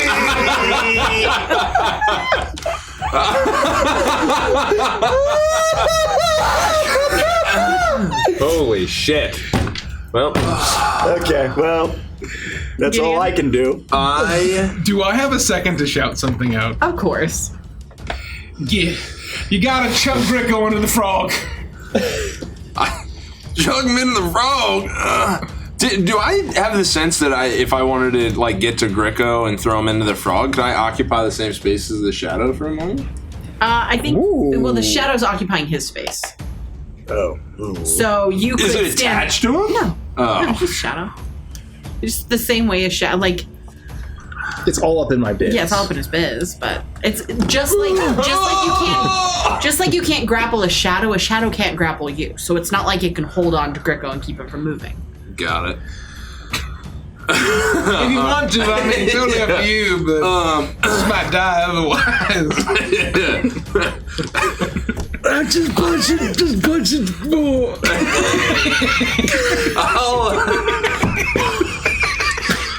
We literally can't do anything. I'll run up to Greco and pick him up and chuck him as hard as I possibly can at the frog's mouth with very limited accuracy. I just say, "Gee shucks, little green, we'll take it from here."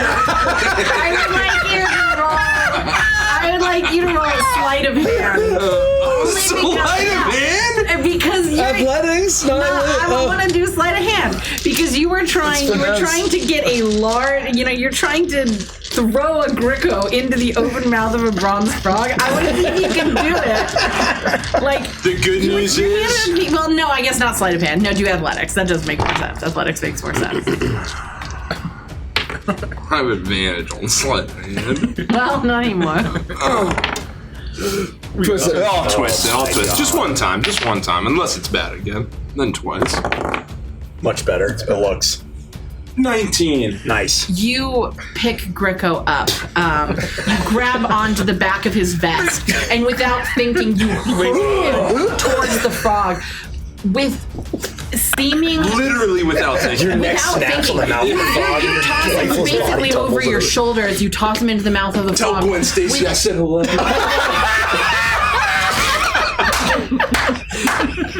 Jesus. Grio's lifeless corpse. Bong, bong, bong, bong, bong. The throw was very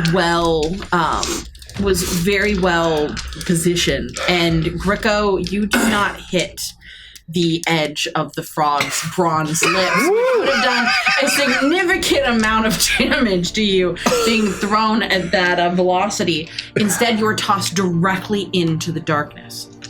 Thank you, Spider-Man. And that's It's come full circle. That's good bookend. Good bookend. and that's where you find yourself, in a swirling pit of darkness, before you eventually hit what feels to be a ground, taking I fucking pinball. 1 point of damage. Wow. You should have plenty of HP. You- Just your strength will worry about. You look around for a Not second, plenty, but enough. Grio, and you feel like you're in some sort of closed-off space. There is barely any light here.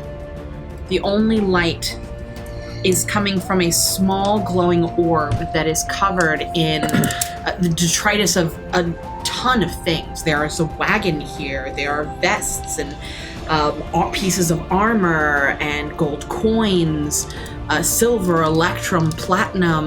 There's a veritable treasure trove of things down here, wooden wheels, sigils, and off to the corner, a tall top hat.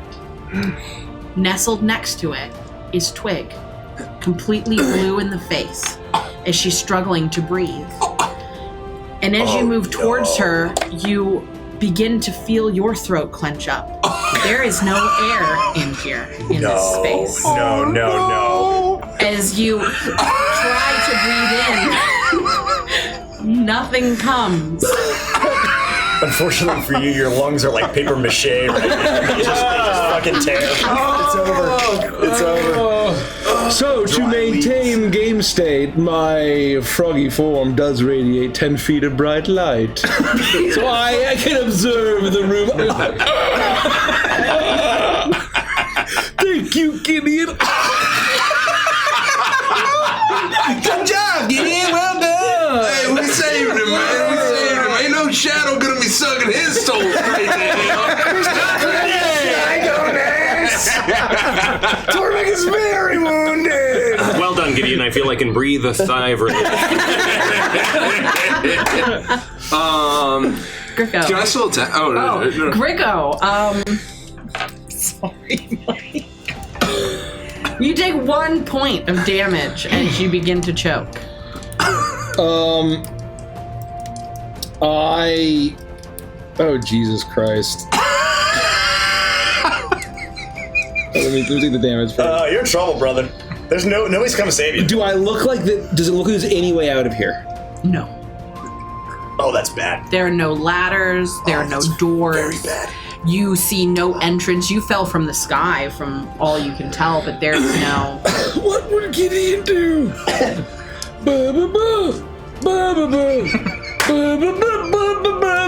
And as I Mike? turn in, I believe you only had 2 hit points.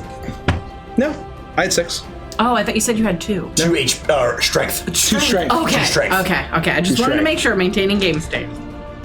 As I will attempt to, as I turn into this monstrous-looking spider, as I will attempt to go grab Twig with my proboscis and Mandibles. with my mandible, not proboscis, my mandibles.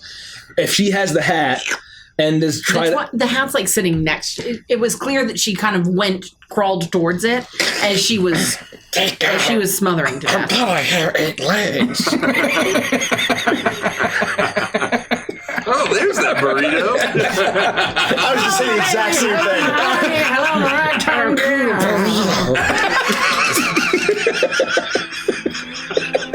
Twig, I can only save you if you say I wish to be saved. I'm going to attempt to use my full action. I don't know if it takes me a full action to grab Twig, but basically I will attempt to grab Twig and grab the I don't know hat. what this is. And then with my mandibles, or which like football carry with one of my legs as the other 7, start to climb back up the chute. There is no chute to climb. It's like a portal. It's probably infinitely like in every direction. You wide. continue to move out trying to find walls or any way to move around in this space at all, but it is just every step you take deeper in through the darkness, your body's no longer radiating light anymore, right? He's dead. Oh, that's right. Yeah. Yeah, as you step away from the light radiating orb, you eventually find yourself shrouded in darkness. You occasionally trip over things here and there, as there are countless items in this place. As you slowly suffocate. Can you use the power of your spider ass to like shoot some webbing like back where you came from? I would, as soon as I realize that there's no shoot, I would just go back to where I found Twig, and just basically go. And that's all I can do. I think that's my action. All I can do is Where is the frog? Do we have? It's like over here, I think. You could just mark the place on the floor. It's easy enough to get to. And there, Grigo's gone, and the shadow's there.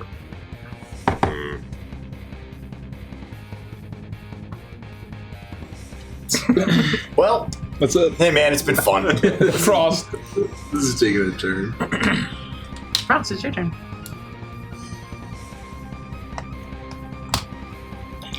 I've done it for the purposes of like sizzle and flavor and RP, sort of in combat.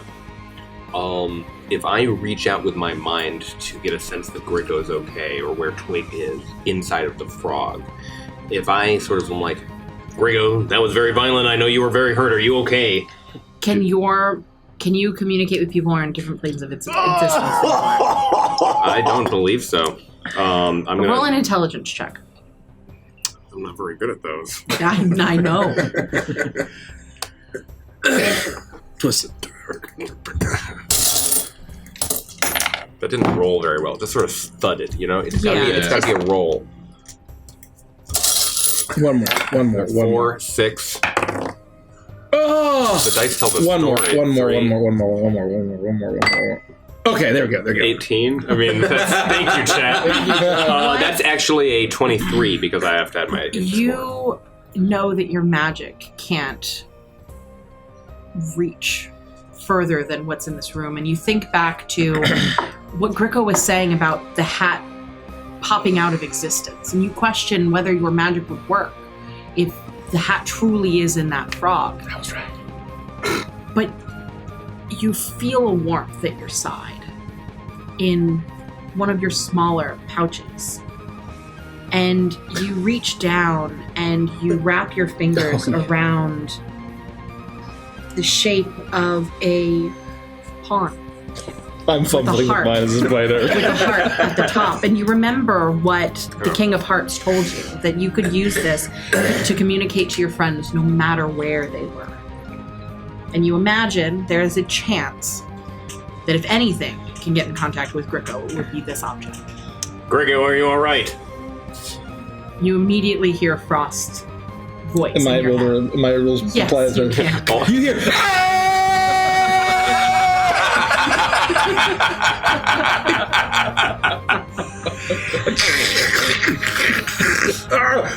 Can't breathe. We're dying. Oh, also found Grammy's head. It's okay. Something came out of your teeth, and you're dying. All right. Okay. I'll jump into action, and Jesus. You know what? I'm just gonna. I have to do it. I'm going to run through the shadow. Oh boy! And I'm going to unfurl my bobbing lily pad, and I'm going to put it underneath my feet and hop into the frog to see if I can get into this other dimension or whatever it is, and fly down to see if I can. You will run past the shadow, which will lash out at you and attempt to make an opportunity attack. Yeah. I'm going to Twist of Dread it because I rolled a natural 2. Okay, it's going to miss. On 5. Does it really say that? On 5. So you are able to move past it. It tries to find you in all of the hullabaloo, but it is unable to suck from you the strength that it requires. As you jump upon the lily pad and you hurl yourself deep into the frog, you feel the darkness swirl around you, and you find yourself hovering here in complete pitch black magical darkness. You listen for a moment, you look behind you, and there's no more opening. There's no more maw of the frog. There is nothing all around you. What sounds like maybe 30, 40 feet below you is the choking sounds of Grio dying. I can't remember how fast this fucking thing can go, but Pretty quick. 60. Fly, I believe it's 60. Yeah, I will fly down as quickly as possible, and I imagine I come on the scene of a spider. As you propel yourself down, and though you are in darkness, you see no light. You focus on down, down, down, and you eventually begin to see a glow as you get closer and closer to this illuminating orb. And the scene before you is exactly as Grio had seen. Piles and piles of magical items and gold and wonders beyond your imagining. And laying next to Twig, who's blue in the face, who hasn't been breathing for a while now. You see Grio as he struggles to breathe in any air available in this atmosphere. Cremmy's hat pristine next to them both. And you get to him. As you reach out to talk to him, you realize you also are unable to suck in any air as you begin to suffocate. I quickly destroy Cremmy's hat. I'm holding onto the Cremmy's hat. Gideon, Torbeck, Cremmy, there's no air in here, no exit. Unsure what to do. Well, do you see the hat? I ignore Gideon, and I will. You see the hat, Frost? I will push A out spider with a mullet, you say? What the fuck? as my action. I will push out with my mind powers, and I will picture the room. I have to see, according to this spell, where I'm There is teleporting. light, Right. so you can see this area of the room. Okay. Then I'm going to pour a lot of juice into this and see what I can do. But if you're trying to teleport out, I will tell you right now, it'll become very clear that you probably I can't can. teleport them out using Vortex Warp. How does Vortex Warp work? I have need to be able to to see it. be able to see where I'm You teleporting. cannot see where you're teleporting them to. You are in a different plane of. You're on a different dimension, Okay. plane of existence. Then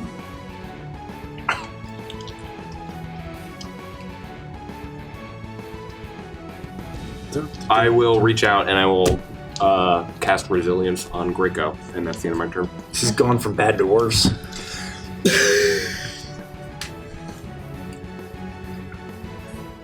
That was Frost's turn. The jelly worm is going to turn towards Gideon, and it is going to make an attack on He's Gideon. got strength to spare. Does a 19 hit? Mine is a D4. I did. It was negative. Oofta. Dread. You're dreading I'm me? gonna dread you, yeah. You're gonna dread me? That was a good Does try. that hit? I'm gonna turn in 50 twists. What's the conversion rate? We have to have And it is 666 going twists. to do. Oh, that's right. Jeez, that is a rough It's conversion going to rate. do 8 points of necrotic damage, Oh my god. and your strength is reduced by 1. Oh. Ugh. Well, that wasn't so bad. I don't know what Grio was complaining about. Your left bicep. Yeah, I was literally picturing the left bicep. That's wild.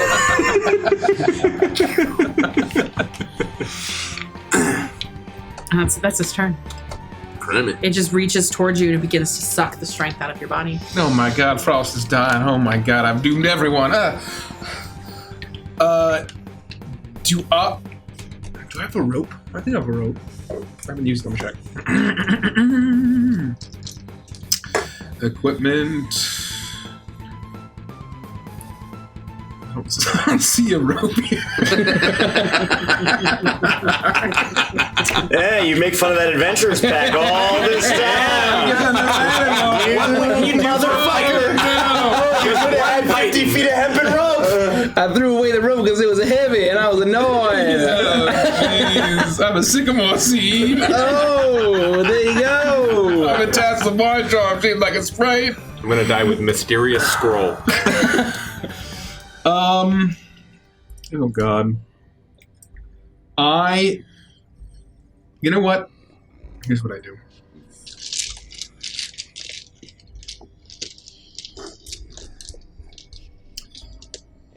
Oh God.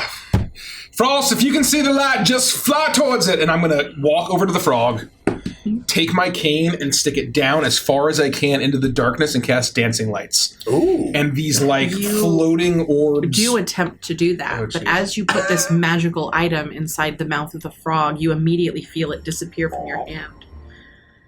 And you reach for it in the darkness, but there is nothing in your hand any longer.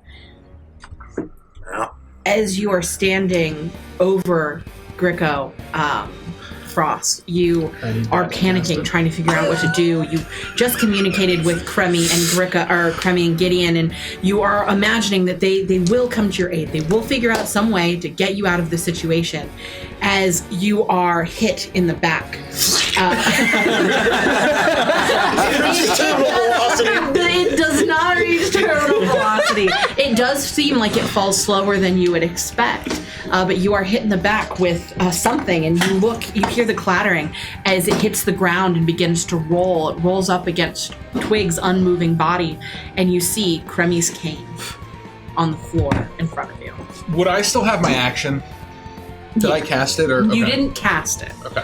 I would say you could still do that if you so wish, but I would imagine that the disappearance of your cane would alarm you enough that maybe you would choose your next action wisely. That's not gonna change of plans. I'm gonna just reach my arm in as deep as I can and cast Prestidigitation.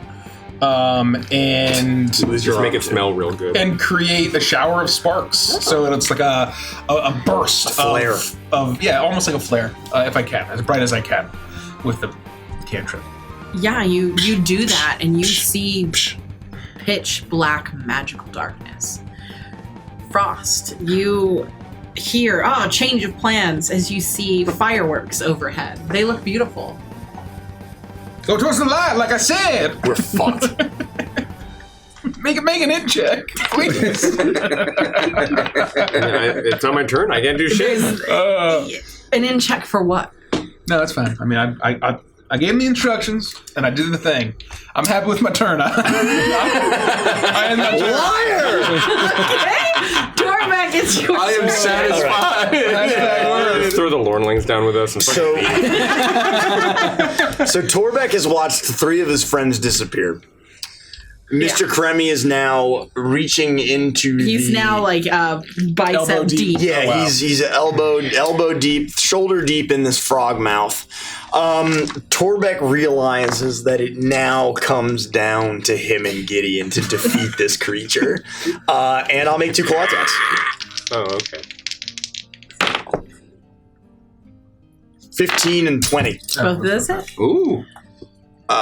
And you have 10-foot reach, right? Yeah, so I'll be 10 feet away. I think I have to move 1 square. That's gonna be 19 total damage over 2 hits. Okay. You claw into this thing, and it does seem like it's taking significantly less damage than you expected. But it's starting. You notice the shadow is not as dark and billowy as it had been before. It's almost as if it is becoming more wispy. That's my turn. That's all I got. But I stand my ground, and I'm between Cremy and the shadow, and Gideon and I are kind of boxing it in, so that's what we're gonna try to do. That's it. Gideon. What's the frog thing made of? Bronze. Bronze is pretty tough metal. I think so. Puncture a hole. Not like aluminum foil where you Don't. just be able to like. Don't put a hole. I know, because I looked this up. I know that something important happens if you destroy a bag of holding. Puncture it, we're in trouble. Do it clean. I focus on the shadow. If you puncture it, then we have to start Stardust Rhapsody now. Already told. Prismere ceases to exist. Oh, God. Grimmy, get him out of there, man. Torbeck and I'll hold the shadow back. I'm trying. And I will, I'll produce flame in my palm, casting light in front of the shadow to briefly see if anything that will impact it at all, just by summoning the flame in front of it. It seems to shrink back from the light. I'll then, instead of just normally punching it, use the produced flame to hit it with like a flame punch. Flame fist? Flame fist. Perfect. Okay. And fire punch it. Okay, fire punch it. I like that. Fire punch. 2 points of damage. Just roll the attack. Oh, sorry. That doesn't count for your hit. Joseph. Okay, that'll hit. 18 to hit. Yeah, that hits. Alright, I'll roll 2 points. No, you have to roll again. That didn't count. Wait, 2 plus what? I don't think there's a plus on it.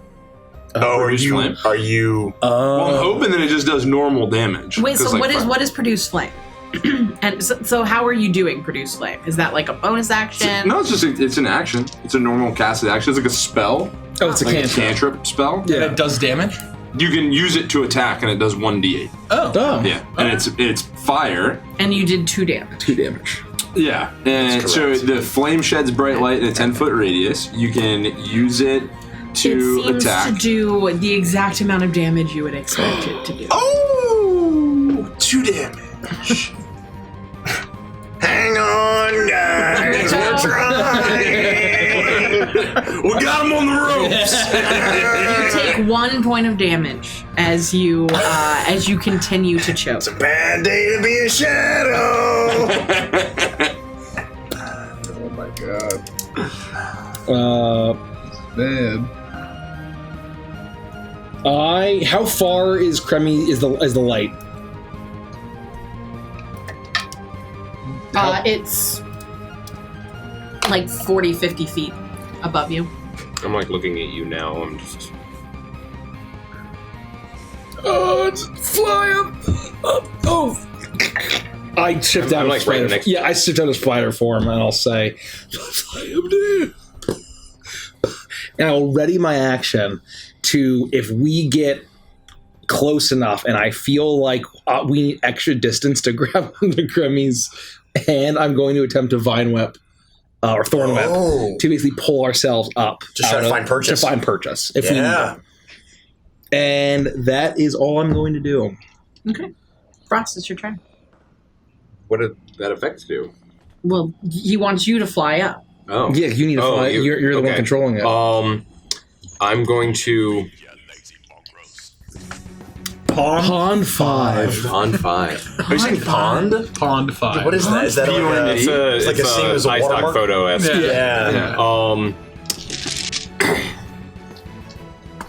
Grimmy, your hat and your cane are down here with Twig, myself, and Grio. No oxygen. We are attempting to fly out. And I will grab Twig This will be my in final addition to count. Grieco, and I will endeavor to hold them and command my Nimbus pod to fly up as quickly as I'll dash. You use your entire action to move as quickly as you can with your friends in tow up towards the Where the fireworks that are happening, and you are able to make your way into them. But there is no hand. There is no opening. Inside of this space is completely cut off from the outside world. Yeah, we're fucked. As We we gotta find new friends. Oh god. This is all my fault. Oh boy. Yeah, this isn't good. This is not good. I'm out of ideas. Torbeck never has any ideas anyway. I'm out of ideas, and that's not Much saying smarter men are anything. working on this problem. Yeah, no, Remember, That's my some of turn. the best stories come That's my from turn. desperation. That's my turn. It is the worm's turn. Or not the worm, it is the shadow's turn. The shadow It is worm? going to, its focus is solely on you, Gideon. And it is going to roll a 15. 15 doesn't hit. Cool, I'm in a dread. 20. Nice. 20. Yeah, that'll do it. Thanks, Chad. 9 points of damage, necrotic damage. Mm. Oh, wait. Is it still, it's still baned. Yes. -3. 17. 17. Still 17. hits. Okay. Bane's not concentration, is it? You just like set it and forget it. Correct. Your other bicep. Okay, and you are going to take, you are going to lose 2 strength. You watch as your muscles begin to deflate. Oh no, I've got noodle arms like Greco. Oh no, not my calves. I've been working on those. Only one calf. Like, one calf looks really great. The other one is shrunken. Stay away from no. the It damn looks like it's been in a cast for 6 forearms. months. Nobody look at the left of me. Grammy. With my hand in here, do I get a sense that this is like a bag? Roll an intelligence check. Oh, pretty good. That's a 15. Heyo. I would say you don't get a sense that it's a bag. You can sense that there's some kind of magical property to it, and there is maybe some similarity to a bag that you have in your possession that's hanging very close to this frog's mouth, which is a bag of holding. But you do not believe that they are one and the same. As you touch the bag of holding at your side and think about this, you feel the 3 scrolls of identifying that are on your person. And though you know that it's not a spell you can cast, the Feywild is a weird and interesting place, and you wonder for a moment if these could help you in any way.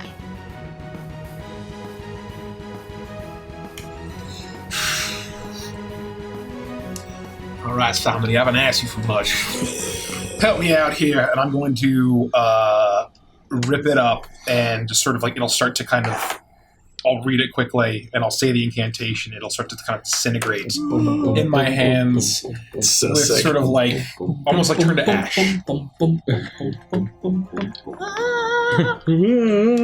Yeah. You know that this magic is not of your own, that the guiding hand of your patron, you can feel rest on yours as the scroll tears. And for a minute, you can smell cigar smoke in your nose. Oh, sorry. And you hear the clank of ice in a whiskey glass. Or of liquor in a whiskey glass. We rum. Rum in a whiskey glass. Right. And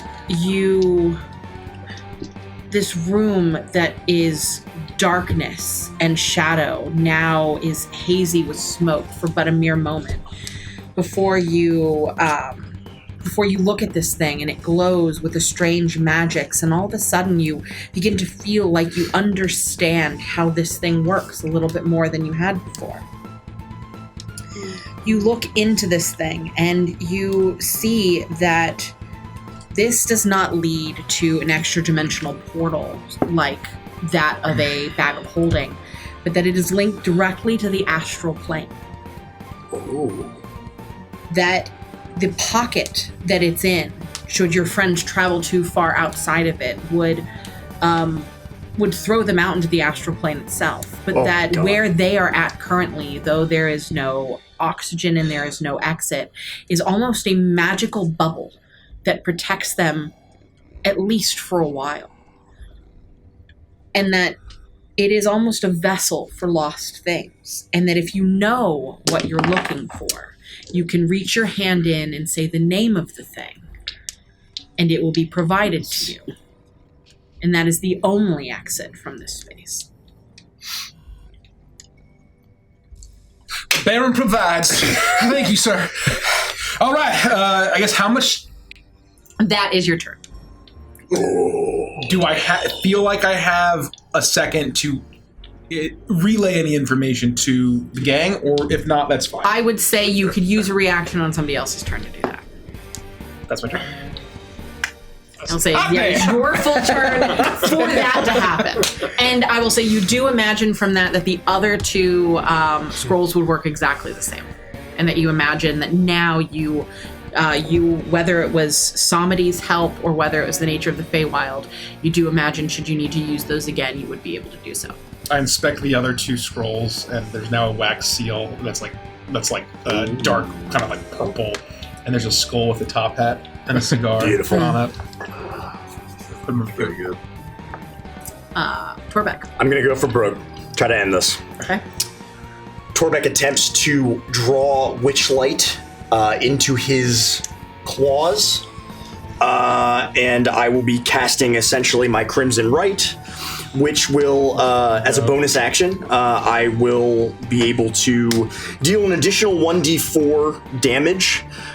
You can decide what type of damage it is for the sake of this. My attacks become magical, and the damage, the 1d4 damage, cannot be reduced in any way. Okay. But for each attack, I will take 1d4. Okay. I'm gonna make 2 attacks. Okay. And what does that look like? The one is going to be a 10, and the other is going to be a much higher. The one's going to be a 24. That hits. The 10 misses. 10 misses. Well, twist I'll twist the 10. Yeah. That's a 19, Hot damn. so that's going to be a 26. Okay. So if it works, the claws become longer and more knife-like and vicious and horrific as this magenta witchlight begins to kind of drip and gather at the tips before Torbeck will make 2 attacks. It's just, let me make sure.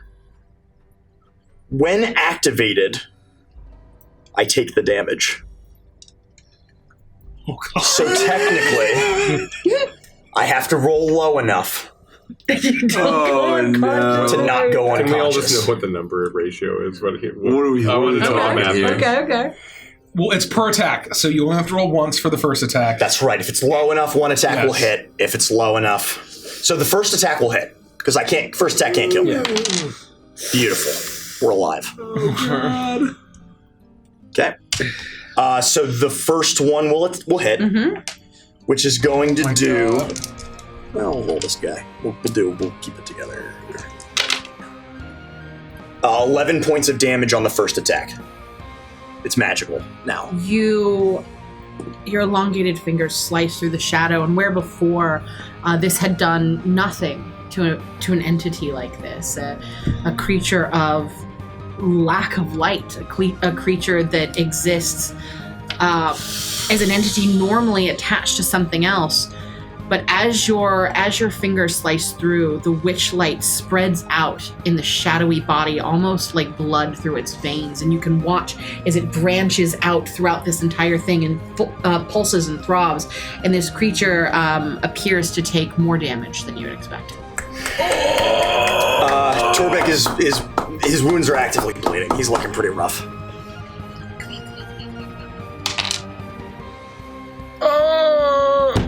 I rolled a 2, and I hit 0 exactly. Oh, no. The second attack does not land. The other you raise your other hand to move in and slice through this entity, and as you do, the witch light on in the containers on your back begin to bubble, almost as if you can't control this type of magic. Though it is built into you, you don't know how this works, and it begins to. You watch as blisters appear on your skin and pop little slivers of magenta puffs of spores burst out of the wounds that are there, and you feel the pain overtake you as your eyes flash magenta for a second, then roll back in a milky white as you fall unconscious. That's my turn. I tried. I tried. Oh, he actually. No, we'll keep Oh, this fuck, we're dropping like flies! Gideon, Oh, man, you're going to take him down, Torbeck. this shadow is still pumping with the witch light that was sliced into it through Torbeck, and it looks like it is really struggling. It is barely hanging on here. Don't worry, man. We'll straighten this out. We'll get you back up. I'll hit it. 18. That hits. I'll just punch it. Yeah. Should I fire? Should I produce flame or punch it twice? No, I would punch it twice because I Let it thought rip. if it's halved. That's right. And you have a better chance of critting. What happens if I lose 1 strength? Oh, no, I've what's lost your 3 strength, right? No, you lost 1.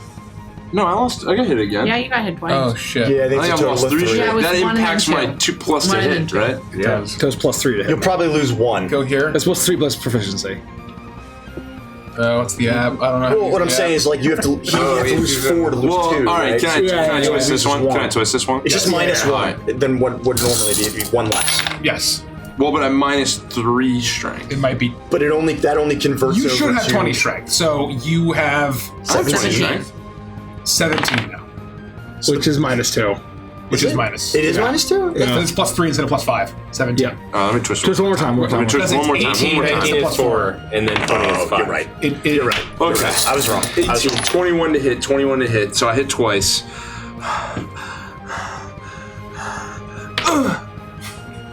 It's okay. That's all right. Better. Oh, okay. I think we're and that's enough. +3. Instead of for each one. +3 for So each. it's 8, 9, 10. 16. 16. Yeah. 16 Quick points math. of punch damage. Exactly 16 hit points left. As you punch into this, you feel resistance this time. The witchlight that's pumping through the shadow is doing something to it. It is causing it to be almost corporeal, and the resistances that it harbored before seem to no longer be in effect. As you slam into it, it rears back. The look of shock on its face it registers with you, and it seems just as shocked as you are to take that much damage from your fist as you rear back and completely dislocate its shadowy jaw. You watch as your fist slams into it, and the witchlight rockets throughout it, and then in a huge burst, the shadow explodes in front of you. And all you see are wisps of darkness and the shining specks of witchlight as it falls to the ground and slowly goes dim. Stupid, fucking, ugly, dumb, shadow-sucking, bicep-stealing monster! You hear a loud commotion from downstairs, but it's hard to tell exactly what has happened in this moment. But your friends are in imminent danger. I move over to Torbeck and pull his arm up around my shoulders and kind of see if I can like shift him up a little bit and start hobbling over to Cremmy. Oh, what's going on, man? Can you get him out of there? Yeah, you see to him. I think he might be okay.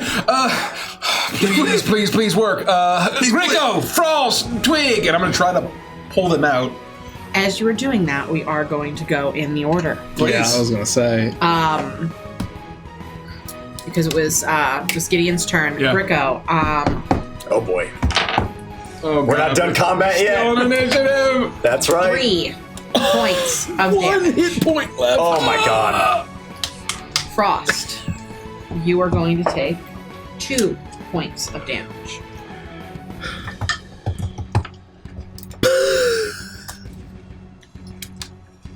Crummy, you reach in, and on your first turn, or as your action, you call out whose name? What did I say? You said Gricko. Go. You call out for the name of Gricko, and you immediately feel leather in the palm of your hand and a ring of fur. Gricko's vest as you rip him out of the frog's mouth. Nice. Gricko, you feel yourself all of a sudden just wrenched off of the lily pad as you're circling the air with Frost. Frost, the lily pad gets lighter and drops down for just, or jumps up for just a second as it adjusts to the weight difference as Gricko pops out of existence. Gricko, you feel the air hit your lungs as you breathe in deeply. 1 breath and then 2. Gideon. What's your turn? Oh.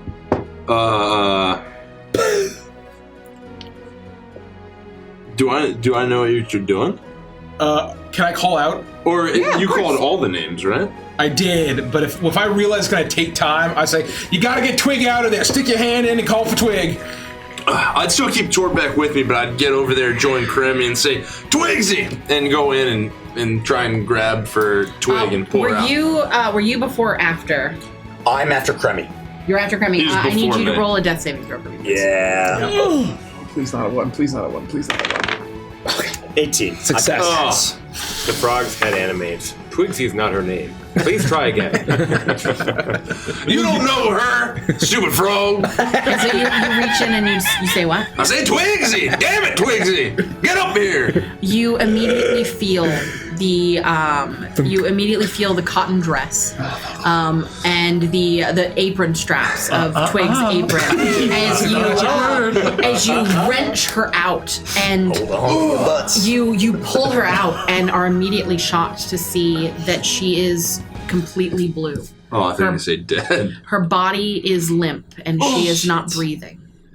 Oh, God. You hold her by the straps of her apron at the back, and her body is just slumped forward. Her eyes are open, but there is no movement to them. There is no change in the size of the retina as it adjusts to the light. I drop Torbeck immediately. Torbeck takes damage and dies. No. It's a natural one. Oh, no, I said it! Oh! No. I don't drop him that hard!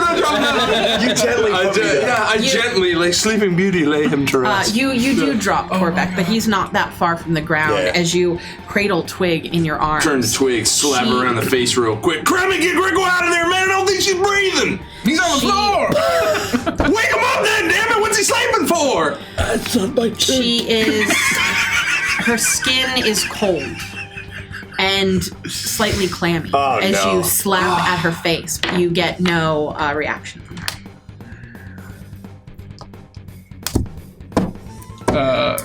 Grico. You are no longer taking damage because you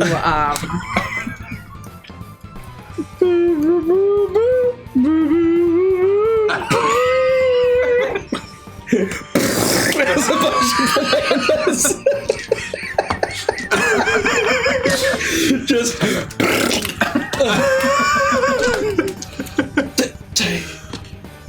bananas.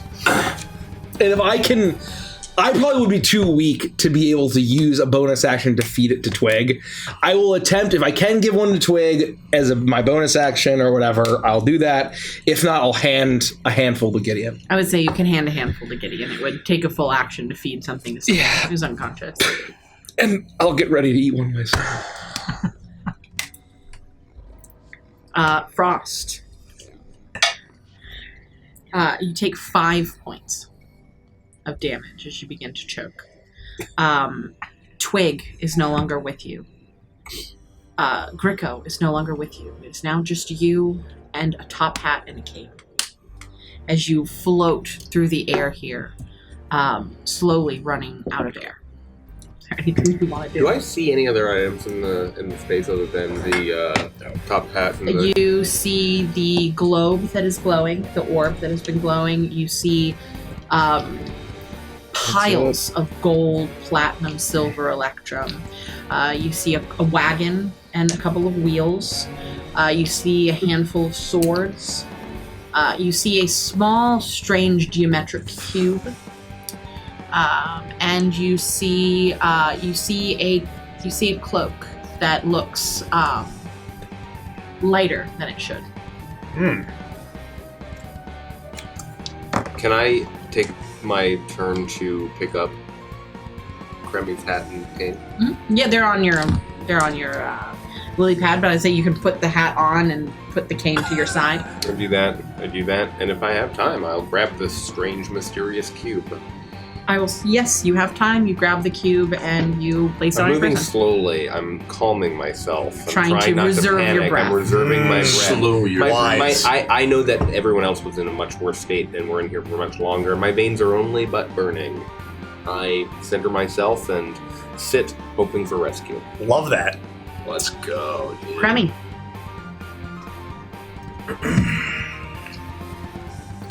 Can I free object interaction and grab a banana? Yeah. If I look at Twig, how dead does she look? As I have described, she looks blue. Her skin is clammy. She's cold. and her eyes are open, but they are not trained on anything. In the reality of the world, do I feel like, outside of combat, if Crummy were to rush over instead of Gideon feeding their banana, would I be able to do it before Gideon, or would it make more sense just logically to pull Frost out? Or would I be wasting? Would Crummy think that he was wasting time in case Twig is on the verge of death? Roll a medicine check. Can I twist them? Just do one.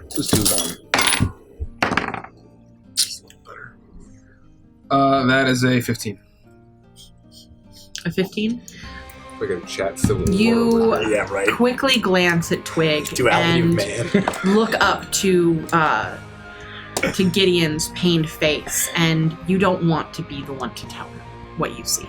Oh. As you turn towards the frog and decide it is best to pull Frost from the abyss. Son of a gun. Morning, Frost. Good morning.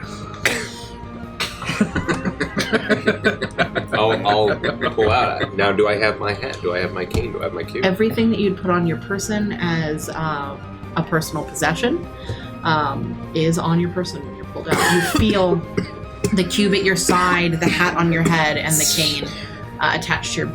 Oh my god, what have we done? Thank you, Grimmy. Can you roll a death saving throw for me, please? 10 good or bad? It's good. Good? Yes! Yeah, it's always a 55% chance. You are lying on the floor, surrounded by bananas.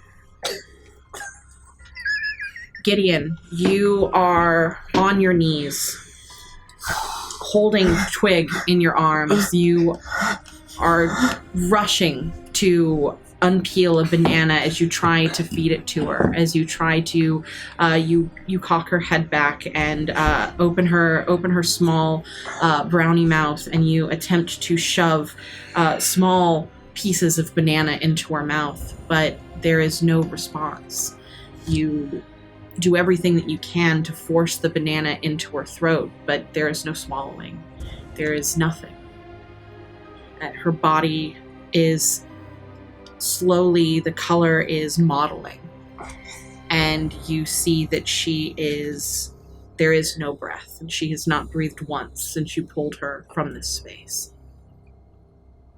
You see that her hands are clutched tight, and you can see that beneath her fingernails are just a little bit of remnants of fabric, what looks like she tried desperately to get Crummy's hat back. But she is motionless. Just compressions. Don't break her ribcage, but just compressions.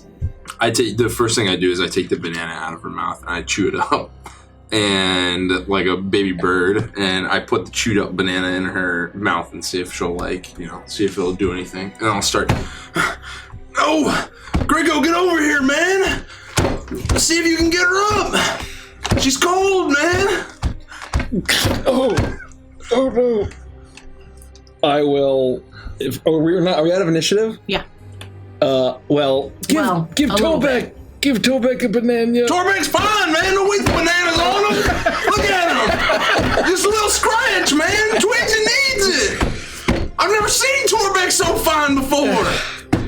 I'm gonna say, well, you keep trying to. Oh, I hope this doesn't break my wrists.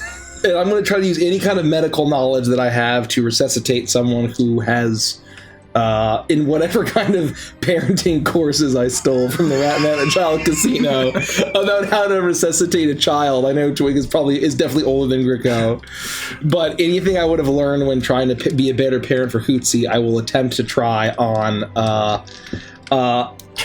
Twig. They bring up roll a shuffling medicine the mortal check. coil off.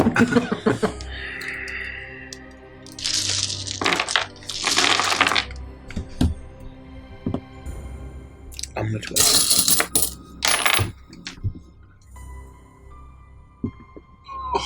One more twist. Oh my god! I think it might be fate here, brother. You gotta break the fate.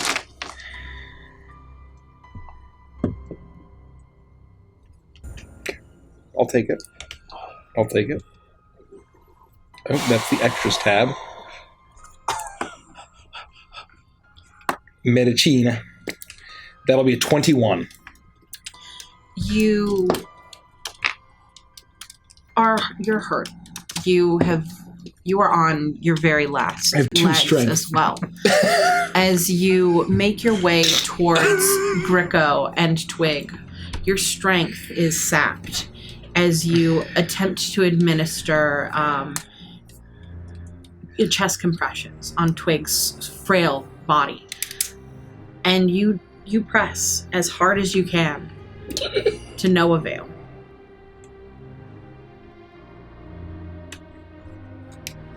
Get the banana down! You can stop. You can stop. What do you mean, man? She's gone, kid. What do you mean she's gone? She's dead. This is her only first adventure.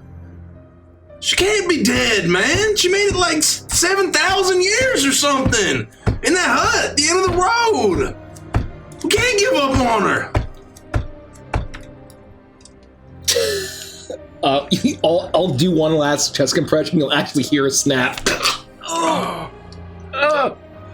reach into my pack and... I can't. She may be beyond... I can't anymore. She may be beyond magical healing, but if anything could do it, I pull out... I saved powder of Fey Curse removal. What was given out in lieu of, I believe, taffy back in the carnival. If anything can remove the horrors, perhaps it's Fey stuff. Perhaps it's Fey stuff. What can we do with this? Just mix it into the banana, I guess. See if she'll eat it. I'll try sprinkling some on her. I'll try to get it closer to her mouth or nose, into the banana. Anything I can do. You mix the Fey stuff with the magical healing banana that Gricko's provided, and it shimmers with a beautiful pastel yellow. The magic's intermingling. The scent of the banana is heightened a little bit, and you attempt to administer it to Twig.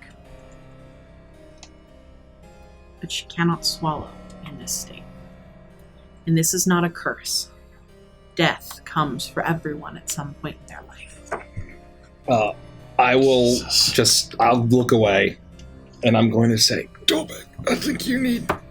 And I'm going to say, please don't put my hand up, as I'm going to feed him 3 bananas. I am going to have him roll a death saving throw before you feed that, just because all of this other stuff happened. Yeah. Oh! Natural 1. You better feed that banana. You better hurry up.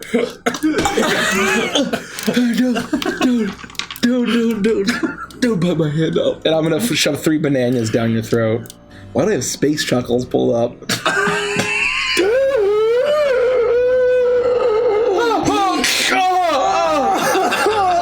Well, before that happens, you feel the life slip from you for a moment. And your mind begins to wander. Is this death or is this madness? As you begin to see what looks to be an underground metropolis shining in magenta light. A tall, slender man walking down a cobbled street, what looks to be beneath the earth itself, subterranean, wearing a suit with a tailcoat.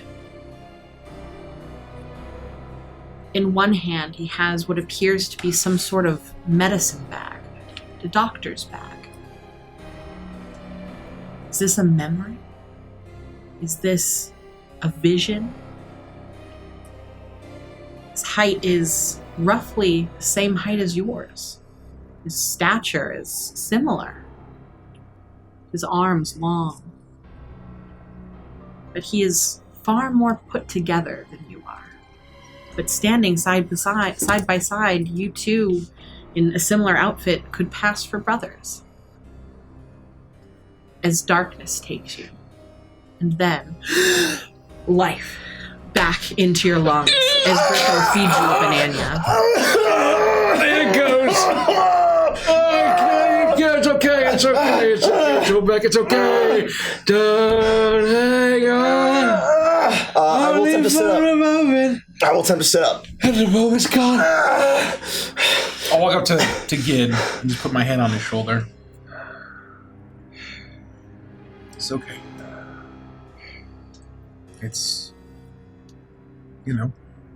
she had fun. I pick up the closest banana and just chuck it as hard as I can across the room. Fuck, man!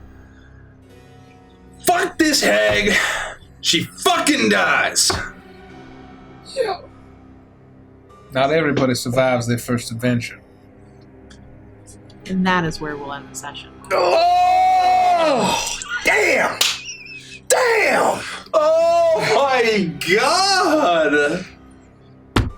You have to remember this state when we fucking play next week. Start taking pictures.